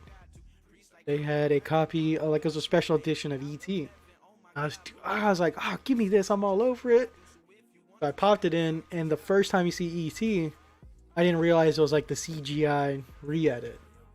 Spielberg was on his Lucas. Yeah, I didn't realize that there was a version of that like that. I didn't either. Then all of a sudden I see a CGI ET, and I immediately turned it off. Didn't even want to finish it. I have not watched ET since then. I want to find the original version and watch it because ET was incredible. I have some special edition Star Wars. There's the no first way to get edit. around it anymore, dude. There's not. You're right, but I have a fan edit. So I have a couple of the fan edits on a disk drive somewhere around here. Not a disk drive, like a thumb drive. Disk drive. You got it on a floppy disk? I got it on a zip drive actually. How about you know what that is? That's even better. It is junk. So I have fan edits of the original trilogy. And that's you're saying your 4K edit's 17 gigs. This is something like 20 gigs for all 3 movies because they're 1080. Mm-hmm. Each one of them's on 1080 remaster, and so somebody had to take their Laserdisc cuts. You idiot! You were not running from me. Playing. Far Cry 5. I'm just driving around. I'm trying to whatever. It's so distracting from. Brandon. Yeah, right. Be professional. Don't use my real name. Be professional, sleazy beast. Don't interrupt my fucking story. How about that? Be professional, huh? There you go. You're right. I lost my train of thought. Oh, they had taken rips off of fucking laser discs. Because laser discs can do really rudimentary HD. It was the first thing they could do. Really good quality. So I didn't know this. DVD only did up to 480. Did you know that? Yeah, that's why they had to have HD DVD. That never clicked to me. That's why I refuse to buy DVDs if I can help it. Yeah. If I'm buying a physical version of a movie, I have to have it at the very least. Garbo. Once you go back to DVD, it's terrible, night and day. But it's. I want to watch. I would love to watch the original Star Wars. I mean, if I can find that thumb drive, you can just have it. Because I would have thought it's so stupid. I guess there's a lot of legal. Because I think. Well, I don't know now because I think they own Fox, but I think 20th Century Fox had the rights to the originals for the longest time. and that was. Oh yeah, well Disney now owns the rights Yeah, to all Star so Wars. There's no. They should put the originals up on streaming. Yeah, I agree that they should. I don't think that they ever will. No, I don't think they will, because I think they're gonna hold on to it for years, and if we ever get it, it's gonna be like some special like limited release kind of thing. Yeah. It sucks because my favorite thing about AT&T obtaining HBO Max is, or not obtaining HBO, obtaining like Warner Brothers and stuff, has been there like listening to fans what they want. Like they gave us like the Zack Snyder cut or whatever, but a lot of people, including me, were. It's disappointing that HBO only kept like the theatrical cut of Batman vs Superman, but AT&T gave us like the ultimate cut or whatever. Like I don't get why you're not more user friendly by releasing the cuts we want. I don't know either. It's as simple just like putting it on your platform. I don't know. It may be part of the contract where they bought something from George Lucas and they were only allowed to release a certain. That's true. It could be some weird legalese that's just vain. You can only release this version of this movie that I sold to you. No. Because it is very rough going back and watching the originals, and then just seeing some sloppy CGI on. It's very distracting at times. There's one scene. Is it episode 4? I think it's episode 4, where CGI Beast literally just walks across the screen in front of the characters that's talking. Like, what was the point of this? Man, I'm trying to remember what you're talking about. I'm pretty sure it's episode 4. I really want to say it's episode 4. I think it's Obi-Wan and Luke talking on like Mos Eisley, and then just like the CGI like animal just walks across the screen in front of them. It's not a background like addition, like a lot of it. It's literally it takes up the whole screen. Do you remember? So I remember seeing like the special edition had like some like it wasn't DVD extras at the time because it wasn't a DVD, but it was like some featurette shit on the VHS about how they had added shit and how they were so proud of adding shit. And they were trying to talk about how they added this particular scene where it's Han Solo goes to talk to Jabba the Hutt. And it's like already filmed for the most part. What the fuck is blowing up on me? Oh, my helicopter flipped over. Is it the one where he steps on his tail? Yeah, it's the one where he steps on his tail, and they have it filmed with like the stand-in guy. Mm-hmm. And oh my god, did she die? Is she dead? She did. She did. She attacked, but she also don't protect. It's like they have it where it's filmed, but then they're like, oh well, Jabba the Hutt doesn't have legs, so he wouldn't be able, or no, he has a tail, so he wouldn't be able just to walk around him. He'd have to step on the tail, and so they like filmed it really shitty or they had cut it really shitty where he like steps on his tail, quote unquote. And it's just like a real shitty effect of how they like keyed out Harrison Ford and like moved his rotor. Yeah, it looked very bad. Him out, yeah. And I was like, dude, that's. Have you seen the video of Jabba the Hutt before he was like the slimy Jabba the Hutt we know? Is it the guy in the vest? Yeah. It's so weird. So there's like contradicting like reports of whether or not that's what he was going to look like as like a human that just was like a totally different like creature, like that spoke different language and shit like that, or if he was just a stand-in. There's like two different like trains of schools of thought. Like, oh, he was just going to be this guy with the big hairy vest on, and he was going to speak a different language and be just like this totally different person. And then there's like this other thing where, oh no, that guy was just a stand-in. We always had intended to, do something like that. It's so hard. Even though Lucas, like, I don't know what was. The man is a genius for building universes. Yeah, of course, incredible.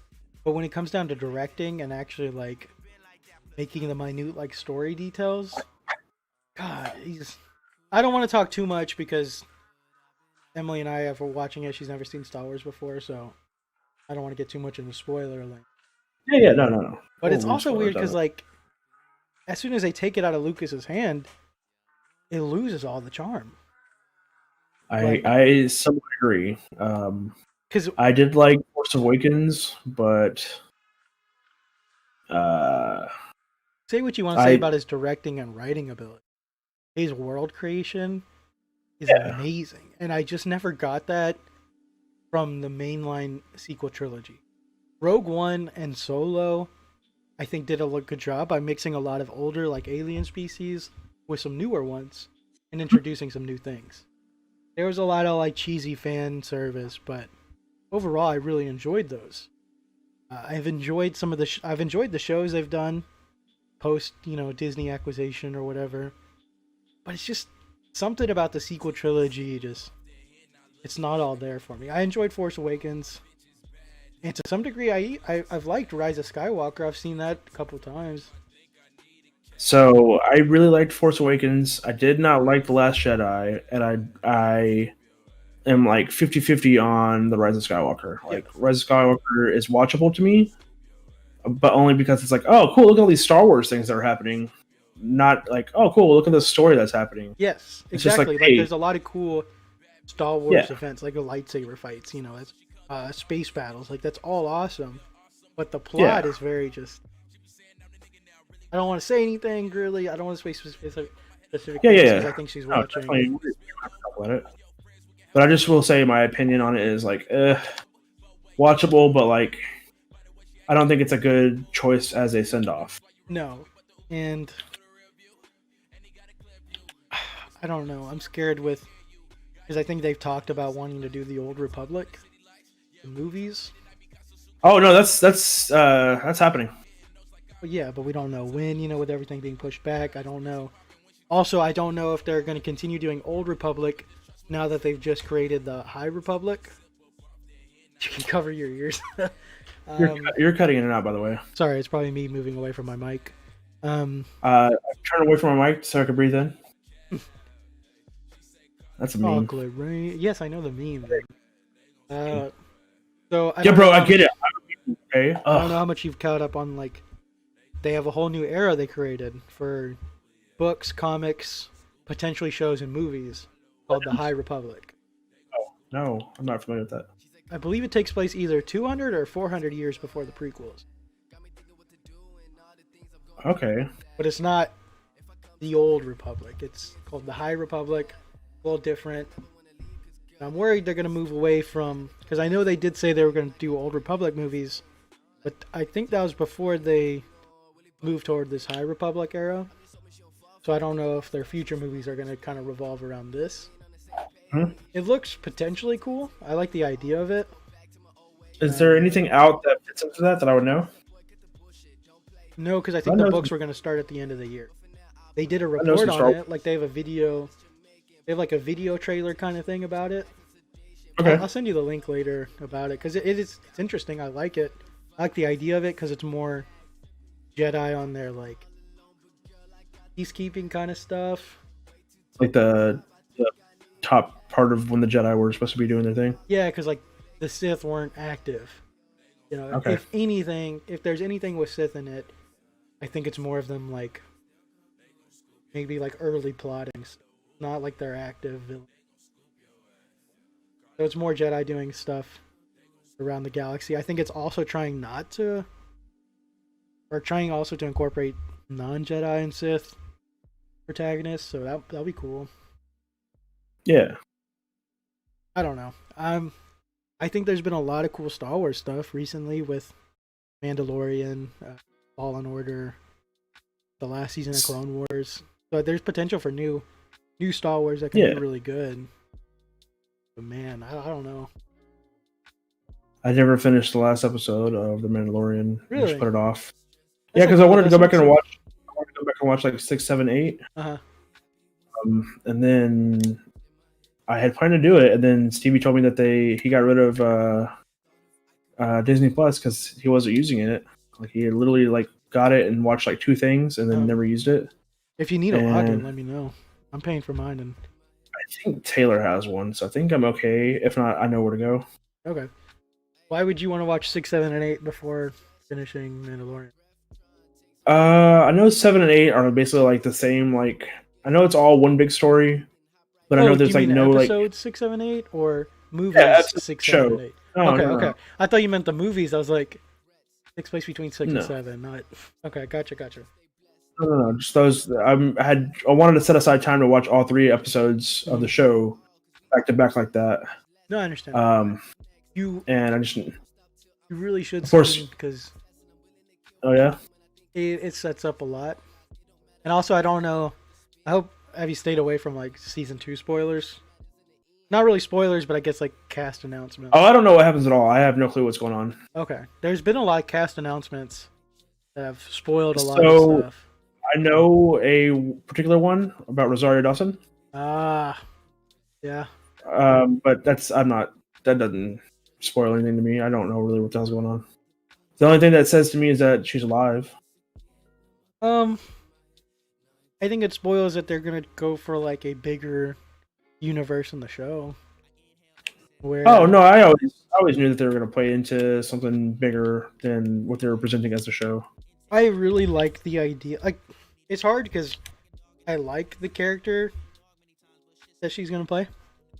Mhm. I'm not saying who it is because not to that part in the show or into the series with Emily. I like the character she's playing. I'm excited to see it, especially in this kind of format. But I'm scared it makes the Mandalorian too big now. Yeah, I like the idea of the Mandalorian not having those types of that kind of conflict. No, it was great as a week to week kind of like small scale bounty hunter thing.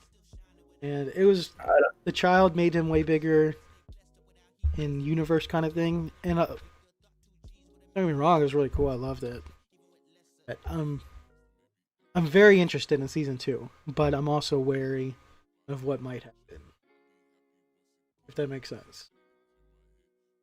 But it ends off like season 1 ends off with a lot of cool ends, like, for more Mandalorian stuff. Like Mandalorian as in like the species, like the planet. Like there's a lot of stuff. Oh shit! Okay. So you do need to watch it because once you watch it, we can talk about it because there's some really, really cool stuff. I was into some Mando-ish shit back in the day. Yeah, dude, this one kicks it off. This will be Nice. cool to see some stuff transition to Well, this is the way. TV. Yeah, a live action and play a movie. You think it'll be a movie? I don't think the Mando will be a movie, but I think hopefully having those things will be included into a movie at some point. if not those things, it would kick off some interest into some things they deal with. Okay. I'm trying to choose my words to not spoil you. Yeah, no. Don't worry about me. I've been spoiled on stuff before. Like I don't get so been out of shape on spoilers. Just don't spoil it. Don't spoil the magic for somebody that's new to Star Wars. No, yeah, and well, like I've For had Emily. a lot of like spoilers and magic stolen from me on things like. It wasn't even that big of a spoiler, but I remember I was very active on the Halo subreddit for leading up to the Halo 4 release. Mhm. I don't know if you've played it, but there's a character in there called the Didact. In 4? Yeah, I think I may know who you're talking about, but he's also like a forerunner. He was like in like some. He was awakened or whatever. It was like some whole crazy thing. Okay. No one spoiled the way he looked. Like they sent me a picture. I didn't know it had anything to do with Halo. It was like an unrelated message. They sent it Yeah. to me under the disguise of something unrelated. Opened it. And it was just a picture of him, like unmasked. Like they should, because up until that point we hadn't seen him in trailers. We hadn't seen him. Okay, Anything. yeah. We just knew he was going to be in it. So this was just like a total. It sucked. so shitty friend. And then, man, I'm surprised I stayed away from so many like Game of Thrones spoilers on the internet because I didn't watch it until very later. And I had always heard like, oh, people are in here spoiling like Game of Thrones like crazy. I guess they just never stuck with me because I watched the show years later. It's still very enjoyable. Until the last season and a half.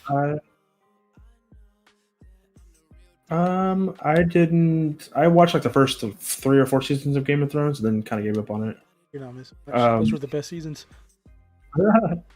I did have something Star Warsy ruined for me. I'm not going to ruin it or say it to you because I might ruin it for somebody else listening.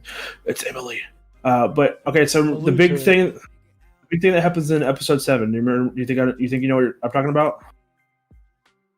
Yeah. Okay, big thing that happens. Okay, so we're standing outside the theater waiting to go see it, right? Were you And one of the people? Okay. Some dickbag comes out and fucking says it.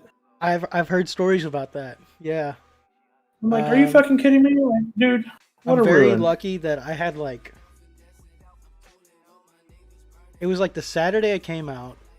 I had like one of the first viewings that Saturday morning. And then plus I had my mom with me, so I was just talking to my mom about stuff. If anybody walked out saying anything, I didn't hear them.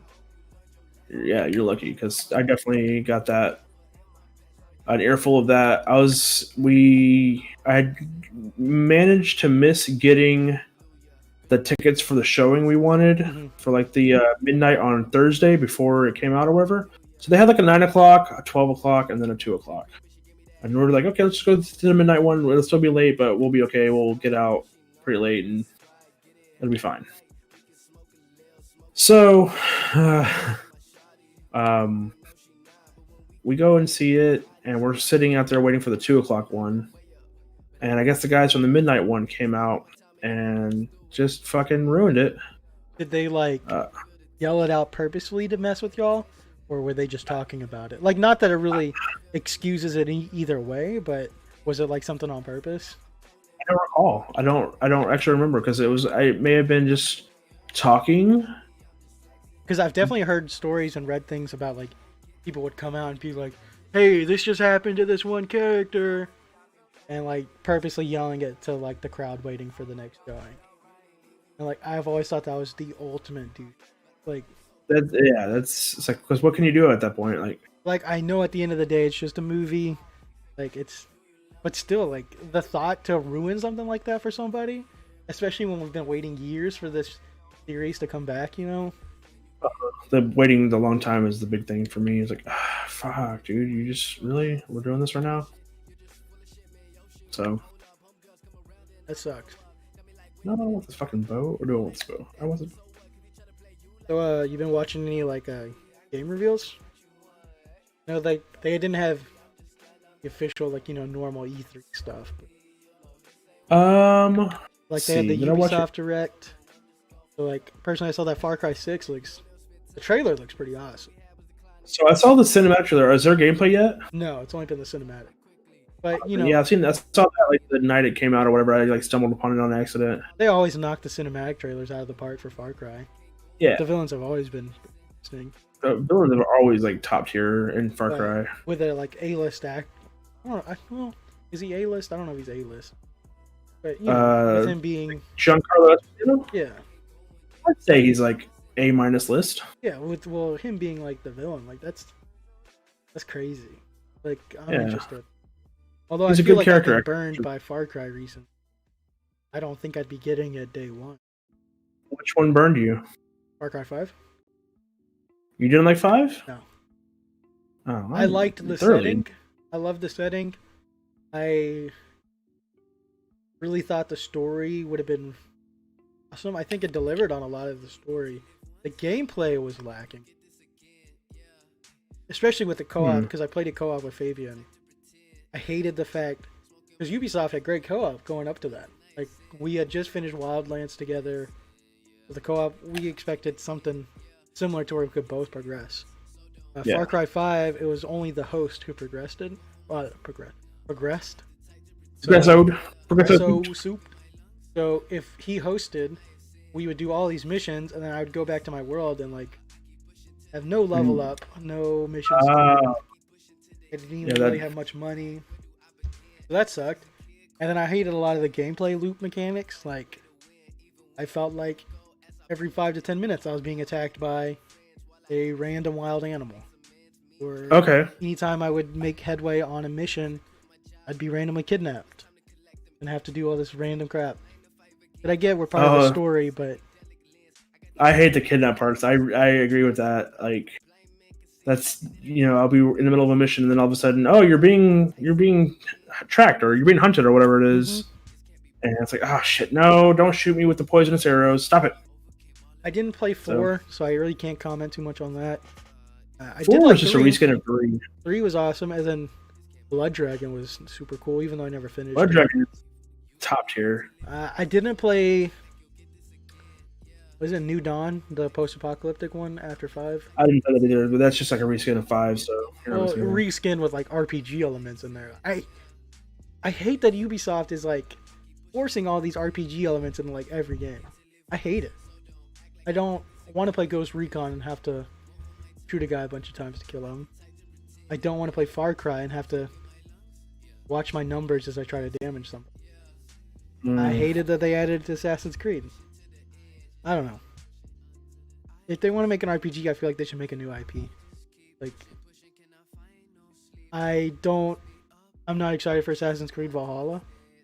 I think the setting is cool. Vikings is a cool idea, but the gameplay really turned me off.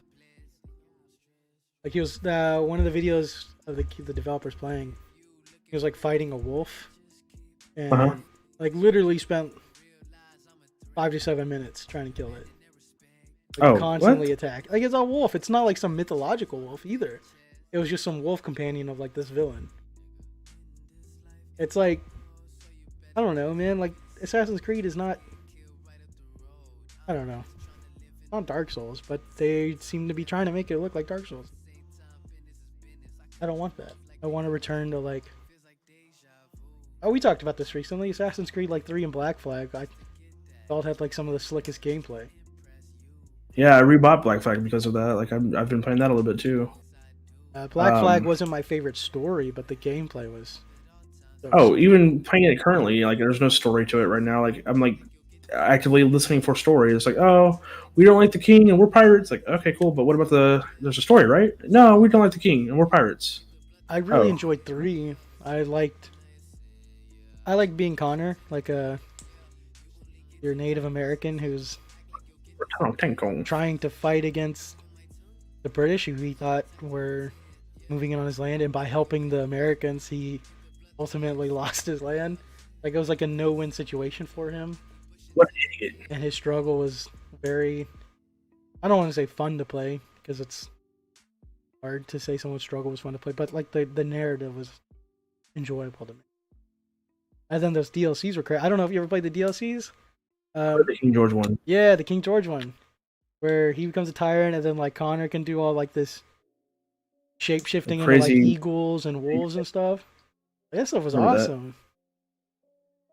I don't know. 3, I think, is my all-time favorite. I think Brotherhood might be the best one, though. You know which one I like that nobody likes? I liked Revelations. I like the setting.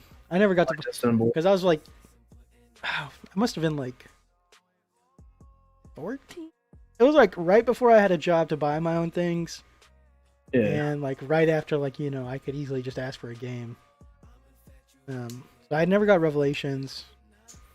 The setting seemed cool. Like, what is it, Istanbul? Isn't that what you said, Istanbul or something? Istanbul, Constantinople is really what it is. That seemed awesome.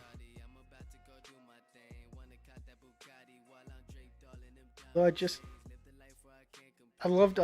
liked the American Revolution history, like colonial or whatever. Yeah, that's always good. 3 really sucked me in. Like, and then they gave you that crazy flip where you're playing as Hatham, and you think you're like setting up like assassin stuff, and then at the end it's just like Templar, and you're like, I've been playing as a bad guy for like an hour. Gross. But that was also one that they were very like Hatham had a lot of good points, and you're like, hey, it kind of sounds like I agree with him. The bad guy wasn't wrong. Except Charles Lee. Charles Lee sucked. Bring me Charles Lee.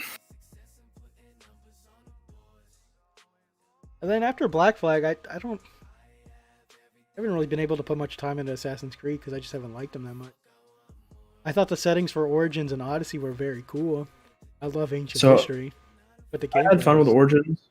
And Origins was cool because like it's like open world to an extent where they literally like the the first mission is you see the dude's kid get killed, and he's like a sacrifice for this. I don't remember what they call it. It's like an order, and they're all wearing like animal masks. And so he has the list of people he's going to go kill, and you can go and do them in any order except for like the last guy. And I thought that was cool that you can just go and pick off all these guys that were. Then you only know them as their animals, and so you have to do all this research to find out who is what, and you know why they were there at the secret meeting, and why they were sacrificing this kid and shit like that. And I remember finding the out. crocodile one. I think the crocodile one is like the bad guy, if I remember really? right. Okay. The boss. Remember that one like sticking out though. But yeah, you like you have to go and like actually it brings it back to like the original concept of going to do research on your targets before you kill them, instead of it just being kind of like a mission. It's like in One like second, Brandon. Sorry. Are we playing Grounded on? I am. I'm getting it as soon as it comes out. I've been wanting that one. If you don't want to buy it on Steam, because I think it's releasing for $30, you can get it on Game Pass. It's coming out like day one on Game Pass, and like your first month on Game Pass is like $1. Sorry, Fab asked a question. My bad. okay. It sounds then because those gameplay elements were really cool, and I think they expanded on that in Odyssey. There's a lot of really cool gameplay stuff that they did in Odyssey with the cultist members you're having to hunt, and you can do the same thing where you hunt them in whatever order you want.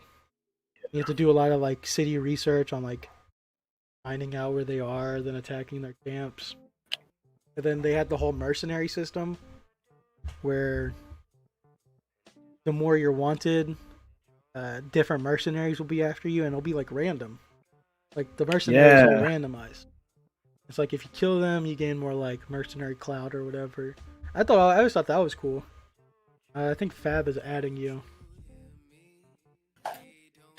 He's adding what? Adding me. Adding you. Hey, me. Don't at me, boy. Don't at me, bitch. Mention him in reference to Grounded. I guess we have to see if he has a PC to play that by then. Well, not by then, but whenever he does get one. I didn't have it open. Huh? What did he say? So I didn't see his chat. He's talking about Grounded, the game. It comes out like next week. It's so you know who Obsidian Entertainment is? No, what do they make? They made Fallout New Vegas. Okay. The Outer Worlds, I think, or something. Okay. Part of their team was working on like a survival game, but it was like it took that like Toy Story, old games that had like the rat maps or whatever, where you're just a tiny person, and like Honey Shrunk the Kids kind of thing. So like you're take from 4 kids or whatever, and you're shrunk down to like the size of an ant, like a survival game, a la like Minecraft or whatever. But there's also some weird like unknown science stuff going on, so you're trying to get down to the bottom of what shrunk you and how to get unshrunk while also trying to like survive from insects and stuff. Building your like base and doing like research and crafting. I played the demo when it came out. I played it like several times. I kept restarting it. Like I had a lot of fun with it, and personally I'm gonna buy it, or I'm getting into it as soon as it comes out. I was telling Fab, either you can get it from Game Pass, Xbox Game Pass for PC.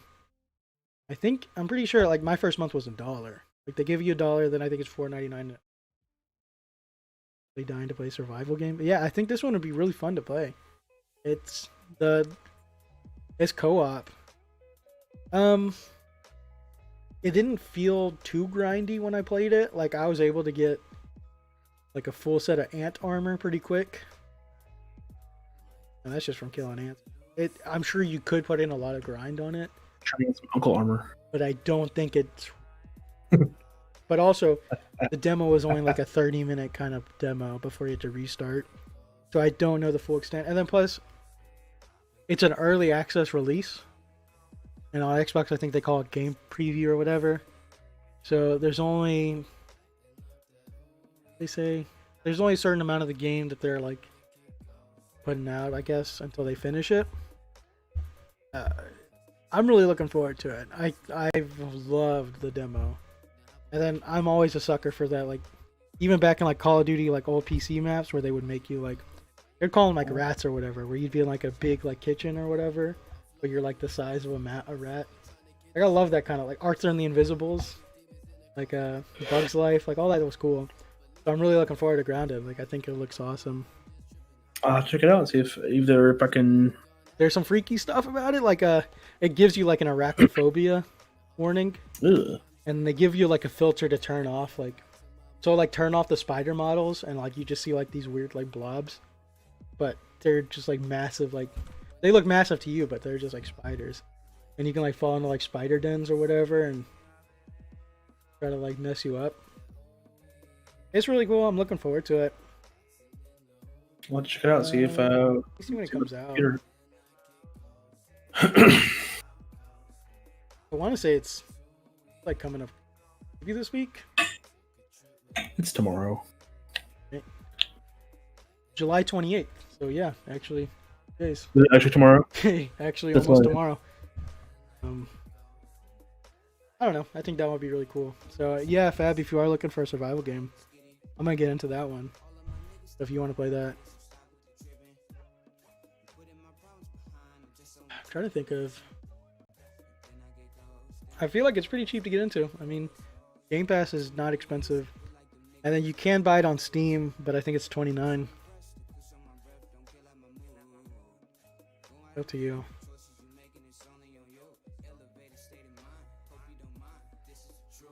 I don't know what else kind of released.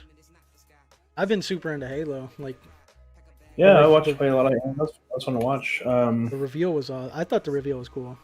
There's a lot of like mixed things about it. So with Yeah, I have mixed feelings. Like, I definitely don't like the grappling hook thing. yeah, but- I'm hesitant on that. I really am. I don't know how much advanced movement needs to be in Halo. Yeah. But I'm interested. I'm gonna try it out regardless. Yeah. The developers keep saying it's Halo CE, but with the walls removed. So a lot of basic Halo gameplay is returning, but letting you do it in an open environment kind of thing, you know? Yeah. That's So, cool, I guess. I The like that. idea sounds cool. I'm not up in arms like some people are about the graphical detail right now. Yeah, me either. Like, 'Cause I believe it's not officially confirmed, but a lot of the reports are saying that the build we saw was 8 to 12 months old, because they were getting it ready for E3. But you know, with that being canceled or whatever, I think we're gonna see a much better version of it on release. So, and even if that's how I released, I'm still gonna play it. yeah, it's a Halo game. I still have interest in it. And already everything I've seen has been a massive improvement on the. So. The bad guy that they show, and he has this like little monologue at the end. Is he known, or is that a new guy? It's a new guy, I believe, because so the new main enemy faction, the Banished, they were introduced in Halo Wars 2 Okay. with Atriox. Okay. And this guy, so can I spoil some things from Halo Wars 2? Yeah, that's fine. Sorry. No, I'm not in a super hard fight or anything like that. So, as I understand it correctly, since I have not personally played it all the way, I believe Atriox is stranded on the Ark. The Halo, they've cut off the portals from Earth to the Ark and the other Ark portals. So I believe for the most part, the Banished believe he is dead, because he was the main villain in Halo Wars 2. Great villain. I thought he was a pretty cool new villain, with him being like against the Covenant and against humans or whatever. I thought he was cool. So right now I believe he is presumed dead by the Banished. So they're working under this new guy who I guess is like super anti-humanity. Because I don't think Atriox and the Banished were like actively trying to destroy humanity. Like, Okay. They were just doing their own thing, fighting the Covenant, because Atriox had become like really. I don't know his story 100%, but like everything I've seen, like because he was kept being sent to his death by the Covenant. Like they kept sending him and like a bunch of other brutes on like suicide missions. Because it even said like there was like 30 different missions that Atriox was like the only one to return, and like each time he returned, like he got more and more angry with the Covenant. Split off from the Covenant before the Great Schism happened. You know, like during Halo 2, like the big schism or whatever. Yeah.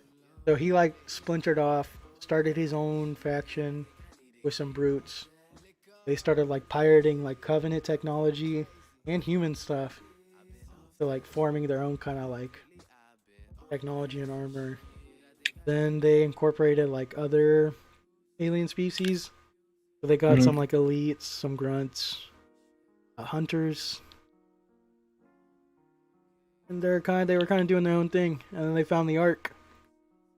And they were taking over the Ark, and then the Spirit of Fire showed up. That was Halo Wars 2. Okay. And I think at the end of Halo Wars 2, something happened where Atriox is stranded on the Ark. And now the Banished are on whichever ring this Halo is taking place on. I don't know. Yeah, I was surprised to see another ring I think already. it's Installation 0. It's supposed to be like a new one. Like I don't know if it's 04, like the Halo 1 one. Because it's like still under like active construction. Like there's parts of it missing and stuff. Oh. But the Banished are there. And then the guy giving his monologue was, I guess, I don't know if he is the villain or if he's like a red herring kind of thing. They kind of make it out to be that he is the villain, but I can see them. Because I think Cortana's still doing her thing with the Created from Halo 5. I don't really know everything about that. I didn't play Halo 5. So she might still be a thing. And then with this being like I believe this is like the OG Halo rings, because I think this is Installation 0. The Flood could still be a thing. Did they say who the Latino dude is in the Pelican? The voice actor or the character? Character. Not really. He's a new character he found. Okay. So apparently, like, in between 5 and Infinite, something happened because, like, I don't know if it was the Banished or the Created, but someone has, like, destroyed everything, like, the humans. Like, because the humans had the upper hand at the end of, like, towards the end of the Covenant War, you know? Like, they were riding high on Forerunner technology and stuff. But apparently something has happened to where they are, like, they're in bad shape. And some battle happened, I think. I don't know if we know. I don't know if anybody knows, because I don't think it's like something that happened, and I don't know if it's going to be a book that explains it. But for some reason Halo, Master Chief is floating in space like unconscious. Halo. He ain't afraid of anything. Cool guy. Thing. He's like floating in space like unconscious or whatever. And the Latino guy finds him, brings him into the Pelican and like boots him up and stuff. And then they land on the ring. And they start fighting the Banished. And then they start fighting everything.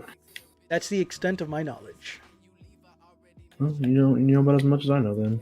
You see they're bringing back the Halo Reach assault rifle. I don't like that. I always hated that design. So, do you know if they have? Here's what I remember seeing in 5, is that they had an aim down the sights kind of. Yeah, they had like a mechanic? new mechanic to where like you could aim down the sights on anything. Is it that looks back? like that's not back, because in Halo 5 you would pull the left trigger, and instead of it being grenades like every other Halo, it was aim down the sights. Okay. This demo, they only aimed down the sights with guns that had scopes. And then the Like one thing. Yeah, like one thing basically. And then the left trigger was grenades. So, Is that known? Like we saw somebody's hands doing this? it was just in the UI. It said LT for grenades. Okay. So I don't know. No one knows. We'll see. I never got a chance to try it on 5 because I haven't played 5 yet. As big of a Halo fan I am, I'm a shitty Halo fan, but for not having played, all of the games. I didn't get to play 5 because I didn't get to play Halo Wars 2. I didn't have Xbox One. Still don't. But now I'm playing like what I can on PC, which is everything but 5 until they hopefully bring it.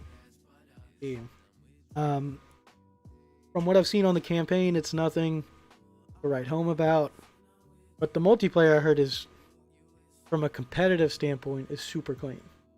Like On 5? yes, Okay. a lot of people tout it as the best multiplayer in Halo in terms of competitive play. There's no more like starting loadouts, so everything's on a level playing field.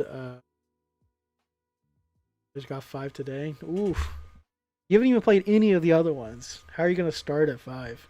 What, on what game? I don't know. I forgot. That slipped my mind that you got that actually. If you get the first ones, you should play them on your laptop. You should be able to play it. 'Cause you can have that- one. It's like a gaming laptop. Good laptop. Yeah. That heavy ass shit. Yeah. Heavy. Don't you attack my. It doesn't even have like an HDMI output. I didn't know it, but like some gaming laptops, they only have like an input.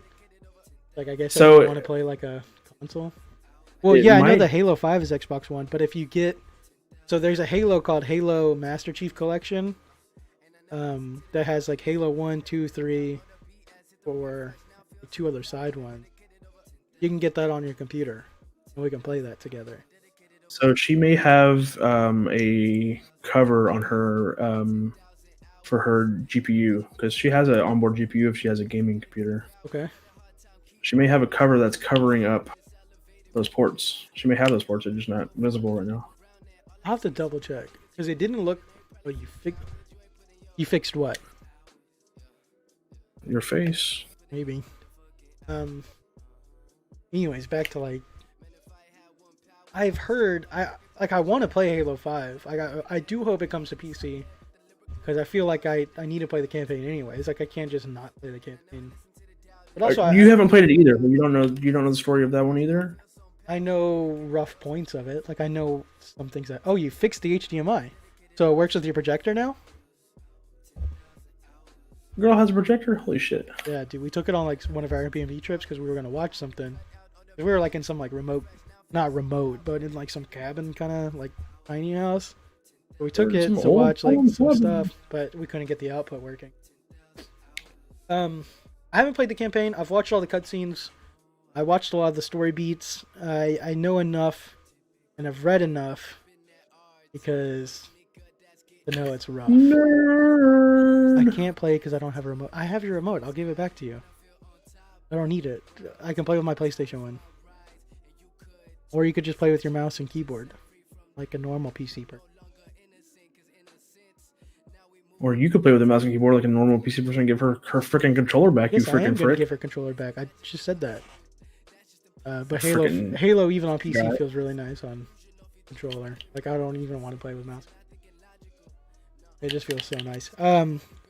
Halo 5 though, man, the campaign's rough. The story plot is weird. How's the gameplay though? Is it like Heard very mixed things. Very, very mixed things. Multiplayer, like the gameplay, like I said, everyone likes it from a competitive standpoint. It leaves a traditional Halo behind. Yes, because of like advanced movement and stuff. Campaign wise, I don't know. I guess I can't speak too much on that. Yeah, I have the white one. I gave you back the black controller. way to lose all your shit, Emily? Honestly, dude. There's also some weird things with like. So you know about Blue Team, right? Yeah. With Locke. Okay, no, that's Team Osiris. Master Chief's team, like way back, even like at the beginning of Halo lore. He had his team, Blue Team, like Linda, Kelly, and Fred. Like those were his homies. Yeah. They've never been in a game, and then they were just suddenly thrust into Halo 5 without much of an explanation for like people that only played the games. And they were like shortchanged. Like, it was rough, dude. Like all I've ever wanted to see was Blue Team in the games, and then they finally gave it to us, and it was just rough to say the least. I keep saying rough because I don't know how else to explain it. Mm-hmm. And one thing I keep saying, or keep seeing people say, is that if the multiplayer came out with any different title, like not called Halo, people said it would be one of like the greatest multiplayers of the generation. But people keep saying the multiplayer is really great, and it's still alive. Like the multiplayer's still going. I think a lot of the ideas they did with Warzone was cool, like having just a massive like Halo battle. Like that sounds awesome. Mhm. So I've only played like 2 matches of multiplayer. I used to play it. I would go down to like there's a local game store where you can rent like, game time. I tried Game it. Like, Master? Game Trade. Oh. You can like pay for like an hour to a game. I'll only play like a couple rounds. I mean, I don't know. I guess I'm not the best person to ask because I like Halo 4. People are like dumb on the Halo 4 multiplayer, but I enjoyed it. I don't know. I hope this next one's really good.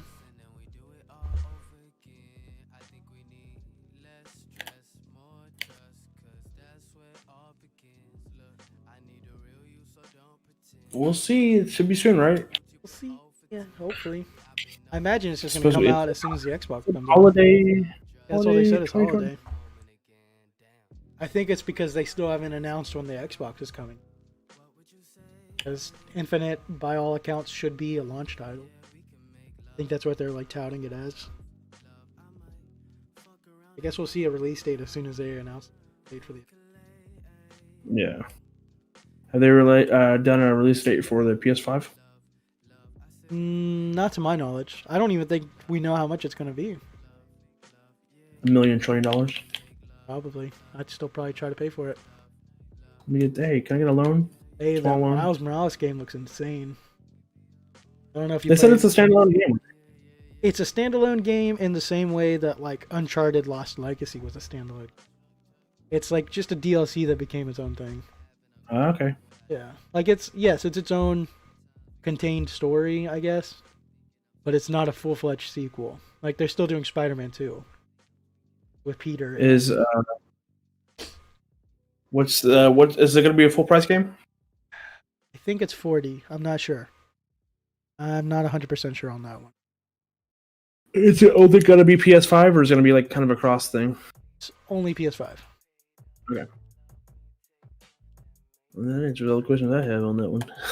There's some cool PS5 stuff, like the Ratchet and Clank looks like it's really taking advantage of like the next gen stuff, like the solid state drive, because like the load times were like instantaneous, the levels were loading like crazy. It looks Oh, cool. you asked if there was anything I was like interested in. The new Fable, but that involves a new Xbox. So Oh yeah, I heard about that. I didn't watch the trailer. That might But... be an Xbox purchase reason. Oh, I guess I could play it on PC. Yep, all Microsoft games are gonna be on PC. So. Just get a PC. Get your boy Alex up. Hey, boy, Alex. Where's that Actually, PC? Haven't played on in a couple days. He streamed last night, I think. I didn't catch it though. Hey, I was at work. We've really been streaming for 3 hours. Heck yeah, brother. Kind of brings my list an end. We don't have much. Wanna call it? I got Chandler next this week, Friday. Nice. Yeah, gonna talk to him about like his music that he's been think- releasing, and then anything he's been listening to and stuff. I think I'm off. You want to co-host or you want somebody in chat kind of thing? Dude, definitely, yeah, whatever you want to do. You want to pop in on video? I don't care. All right. Let's see what I can do. Probably gonna Oh, use, shit, a like, moose. similar questions, and also I want to talk to him about like from the unique perspective of him being an artist. Yeah. I think that's 100%. really dope. And then there's been a couple times where like I've played like Rocket League or whatever with him and Chris, and I'm just talking to him about like an album. So Chandler has a lot of like music knowledge. He does. He's really. I'm really looking forward to like talking to him about stuff like that. So I told you like how I got into Logic, and I just happened to mention to him like, oh man, I've listened to this new guy a lot, new to me, Guy Logic, Mhm. and he started spouting off all these different albums of his and like all these different like storylines within the albums and shit like that. Yeah, I was like, oh, so really, you know this guy? He goes, oh yeah, I love Logic. That guy saved my life. shout out to Chandler. Get better. Get over that Yeah. sick. Get better, get better, get better. I think he's doing okay right now. I talked to him. What was it, last week? No, Thursday. I talked to him Thursday. He said he was feeling Yeah, on the upwards. I was texting him today, trying to talk to him about doing this, and I was like, "Yo, man, hope you're doing good." And I heard about all that.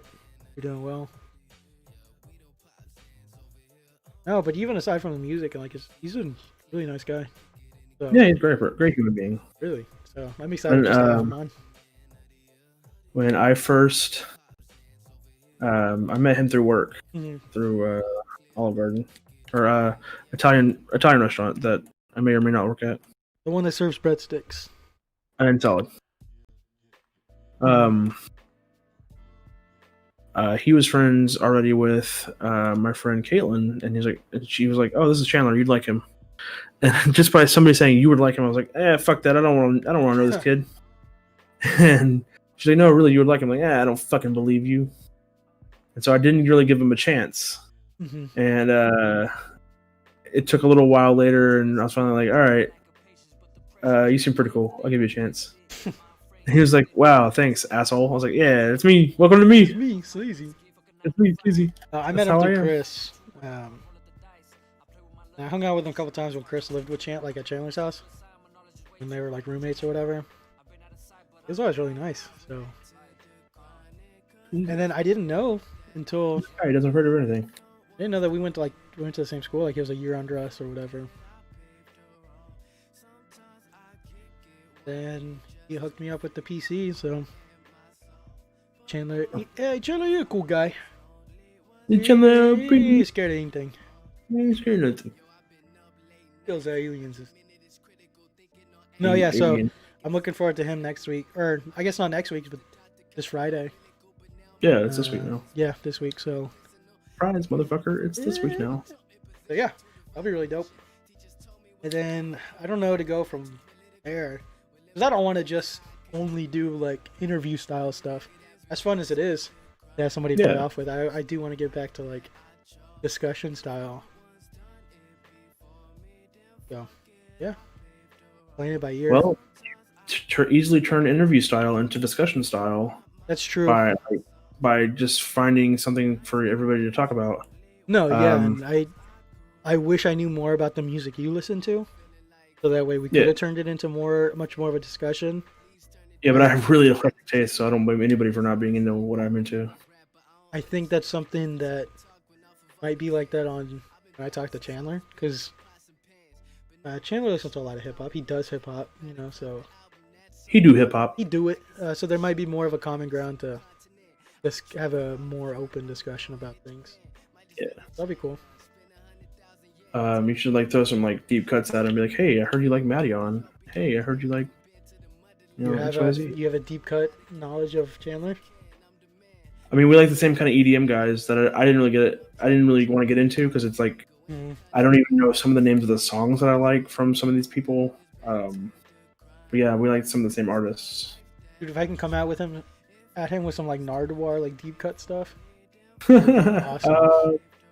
Yeah, he likes so he has a tattoo on his wrist, and it's Well, you can't tell me this on stream. I need to know this. Oh. he's not. Nobody's here. Emily's here. Hey, I heard you did this one thing in first grade. Tell me about this. Emily? Oh, tell me about the first grade thing. What? No, I was talking about Chandler. Oh, yeah, in the first grade, water style thing. he still picks his nose. Hey, I heard you stole a bunch of pencils from your teacher. Tell me about this. Hey, No, give me yeah, some of those pencils. I want a that'd be pencil cool, now. though. I'm looking forward to that. Yeah, it should be fun. I'll either tune in or I'll be here. Welcome to be here. Hell yeah, brother. All right, man. Well, let's call it for the night. I'm Yeah, gonna man. grab something No, to I eat. appreciate you stopping through and talking. I had a lot of fun. Yeah, I had fun too. It was It was great. a different style of stream, so cool. I man. appreciate anybody in the chat. Thank you guys. Have a good night.